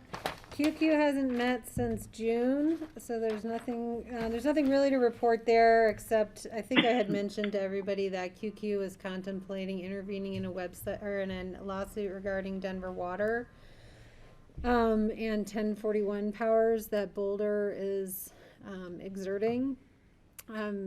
There's no need for QQ to do that because Denver Water asked for a summary dismissal, and so they're not going to fight Boulder's 1041 powers. So that's the update there from QQ. I can go into CCI. We've talked a lot about, as you know, CCI is dealing with their legislative agenda. Steve joined the Front Range meeting to pitch our 4 bills. We have a Mountain District meeting this Friday. And so there's 5 districts, and we'll tag team pitching, our 4 bills to the various districts, and then from there, the general membership meeting will decide which bills move forward. So that's on Thursday. Thursday. The Mountain District is Thursday. The Thank Western District is on Friday this week. Thank you. There's 2. Let's see, the roundtables. So as I mentioned before, all the basin roundtables are updating their basin implementation plans. And so I was on a call with April, who has been sort of identified as the point person for our area, and Laura McCarr from the attorney's office as well, to look at what's on our list and provide additional detail for that. And whether, things should be carried forward into the next renditions of plans. And so that's what's happening at the roundtable. There's also a lot of conversation around demand management. I continue to, if there's interest in this board, we should bring somebody in to have a conversation about the demand management programs that are being contemplated, and that's sort of to identify, how do we reserve water so we can continue to fill our downstream obligations to the lower Colorado in the Colorado Compact. So every time we meet, we kind of have updates on what those conversations look like. Let's see, Colorado Communities for Climate Action, CC4CA. There's a lot of regulatory action happening that CC4CA is active on. They were able to secure a grant to hire an additional person to help coordinate the regulatory activities. So there's activities happening at the Colorado Oil and Gas Commission, the AQCC, the Air Quality Control Commission, the Colorado Energy Office. So all the legislation that we were successful in passing 2 years ago is now in the implementation phase. And so that's a bit of the focus right now for CC4CI, is making sure those are strong. I testified, as well as a whole bunch of other members for CC4CA, at a hearing held by the Colorado Energy Office on the greenhouse gas roadmap. And so basically this is the large scale picture of what policy objectives the state should pursue to achieve the reductions that were set forth in legislation. And, you know, basically the takeaway message from everybody was, you know, there's a lot of great ideas out there. The governor has to commit to doing them faster. You know, so conversion of electricity sources, electrifying everything, a more robust electric vehicle plan for the state. You know, were all messages that were being delivered to the Colorado Energy Office. And there was really great attendance by electeds there. So that's what's going on with CC4CA. CCAT. Do you all get CCAT's member updates? Because there's actually quite a lot of good information in there. So I can forward an example of one, and if you want to sign up for those. But they're tracking ballot initiatives at the state level, and so there will be a conversation that what CCAT's position will be about those, and that's in parallel to what our conversation will be about those. They also have been very helpful with trying to, not just trying to, but actually convening conversations at the state level with regard to COVID response. You know, and I really credit CCAT for doing that, for actually saying, hey, our counties need to be hearing from CDPHE, the governor's office, DOLA, on a very regular basis to talk about what we need and how we should all be responding to this in a coherent and effective manner. And so that continues to happen along the policy front, with all the questions that John raised before with regards to testing, contact tracing, opening of ski industries, definition of essential industries, as well as just access to funding and helping counties navigate how do we access all the COVID relief funding that's coming down. So I think those are all my updates. Also in CCAT, the chairman or co-chairman, John Messner, who was a Gunnison County Commissioner, was one of the 5 people getting a permanent appointment to the Colorado Oil and Gas Commission. So he has left his post as head of CCAT. He's no longer a Gunnison County Commissioner. He lived in Gunnison for about 30 years, I think. He's living in Denver right now. He plans eventually to return to Gunnison, but it's a different role for him. He was already on the voluntary Oil and Gas Commission, but now it's a permanent one with paid. All the 5 people are paid members. So getting to my items, Club 20 is having a meeting this Friday afternoon that was shifted from Friday morning so it doesn't conflict with the CCI Western District meeting. And they're looking at 4 different ballot measures this Friday to decide whether to have a policy statement from, you know, a motion of support or of opposition from Club 20. And those 4 measures are the Colorado River District taxing measure, the Family Medical Leave Act, the voter approval fee-based enterprises, and the state income tax reduction. That's the title they're using. I don't know if those quite match up to the titles of actual ballot initiatives, but those are the 4 topics. If anyone's interested in listening in, there will be a Zoom meeting, and I could send the Zoom link if anyone is interested in just listening to those conversations. I will be on that call. Steve, I just have a comment on that. It's kind of hard for us to be supporting or not supporting it because we haven't had that discussion yet. I would be concerned about, you know, Club 20 putting our name on something that we haven't discussed yet. So, that's bothersome, and that's one of the reasons Northwest COG has to have 100% of their jurisdictions before they do anything on that kind of political level. So it'd be interesting to hear what they have to say. But the water one, I don't know if we're going to be going in the same direction as a lot of others. So that's one of great importance to me at this point. So I think we should continue to gather information and bring it back to the board. But that's a tough one. How do you be part of a jurisdiction and they issue a support statement, but we'd have to have an opposite opinion in there, but we haven't had the discussion yet. That happens a lot at Club 20, Yeah, even it when does. we have had the discussion where we are on the minority side of a lot of the issues. And Rachel or I would always, oftentimes vote no. We would try to get some wording change to make it a little less unfriendly, you might say. But that would be a victory if we could get the wording made better on a thing that we don't support. So, I get your point that I'll probably end up voting no on some things. I think Rachel will be there also. Pickens County only gets one vote, actually, so Rachel and I would consult and try to, decide which way City of Aspen and Pickens County working together would vote on something. Well, we haven't had the discussion, so I don't know how we would vote. So, yeah, I think we need to have the It's tricky discussion before we go talk to anybody about these issues.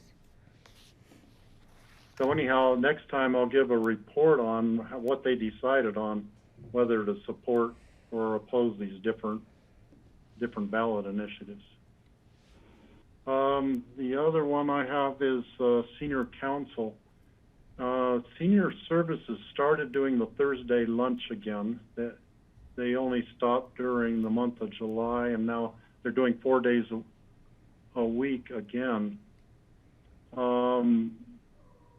So our meeting, we have a new chairman. Amy Throm is the chairman now because Seth Saxon is in his sabbatical year. You can only serve for 4 years, and then you have to be off the Senior Council for a year. And so Seth has been a really good chairman. He does a good job of that, but Amy Throm is doing that right now. And that meeting will be tomorrow, Senior Council meeting. Let's see, I don't see any others. I think that's it for me. So, let's see, it says we get another break, but I think we're going to get a long break here, not because we were Steve, holding that's, it possible. That's left over because we had originally held some time in case we need additional time for public comment. I have one last thing to bring up, maybe, Steve. Kind of an open discussion. Patty. But we received an email from Ellen Anderson today requesting a half an hour of time on one of our work sessions so she could present all the hard work. I know she's put in a lot of time and effort. My concern is that anybody could then come forward. We have to be consistent, and I apologize to Ellen for that, but then we could have 100 people coming forward and wanting a half an hour of our time on a work session. And so we didn't think about her time frame for submitting her comments last night by midnight. I don't know if she had the opportunity to get that done. I would give her more time for that. I mean, we're going to, I think, accept comments when people submit them, and we're not going to be turning them away, but I think it'd be very difficult to start giving people a half an hour of time on our work sessions for their own public comment, because we'd have to offer that same opportunity to everyone. Yeah, and so I think you're right, Patty, that it would have to be done equitably. And so if the board were to decide to grant that, you need to open it up. That is a decision that you all could make. we probably use all those work sessions would be my Yeah, guess. well, I just wanted to bring yeah. that up, and Now, in terms of submitting the written, if I wasn't clear about this yesterday, I apologize to the public, but the goal in setting a timeline was what you would, guaranteeing what you would have in front of you in your packet for the next work session. Members of the public can submit comment or communications to you and the board at any time on really any topic of public interest. it's And just so- our ability to think about it, Yeah. disseminate it, and read them when we're getting close to And the actual so, hearings. Yeah, if Ellen has those materials put together, even if they weren't submitted, they may not be in your packet for the 25th.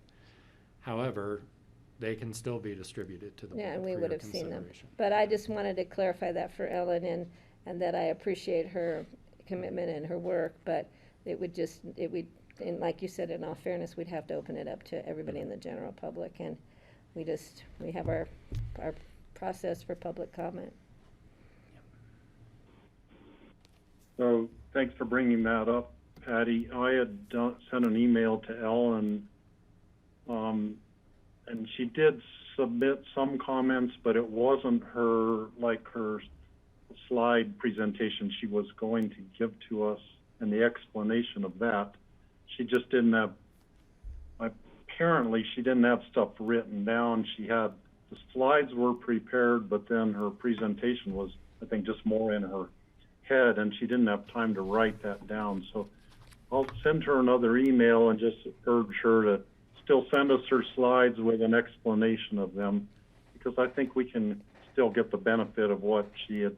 Right, and if intended she to say sends the it other to night. Charlotte will disseminate it to each of us, so, and then Charlotte will have it for the public record.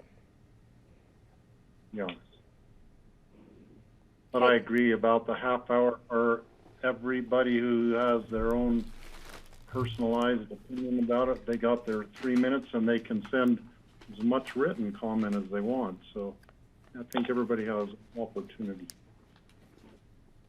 So is there anything else for the good of the order for today? Stay safe. And everybody have a good rest of the week. We're all doing our board meetings the rest of the week. Yeah, no. We timed our board reports perfectly because it's all right Next week. before all of our meetings. All right, thank you, Steve. So thank you, Patrick. Thanks, Grassroots. Thank you, Thanks, everybody. Jordan. Perfect. Thanks, Jordan. Hanging in there. So I told you it was going to be smooth today, right? We just have to figure out exec session.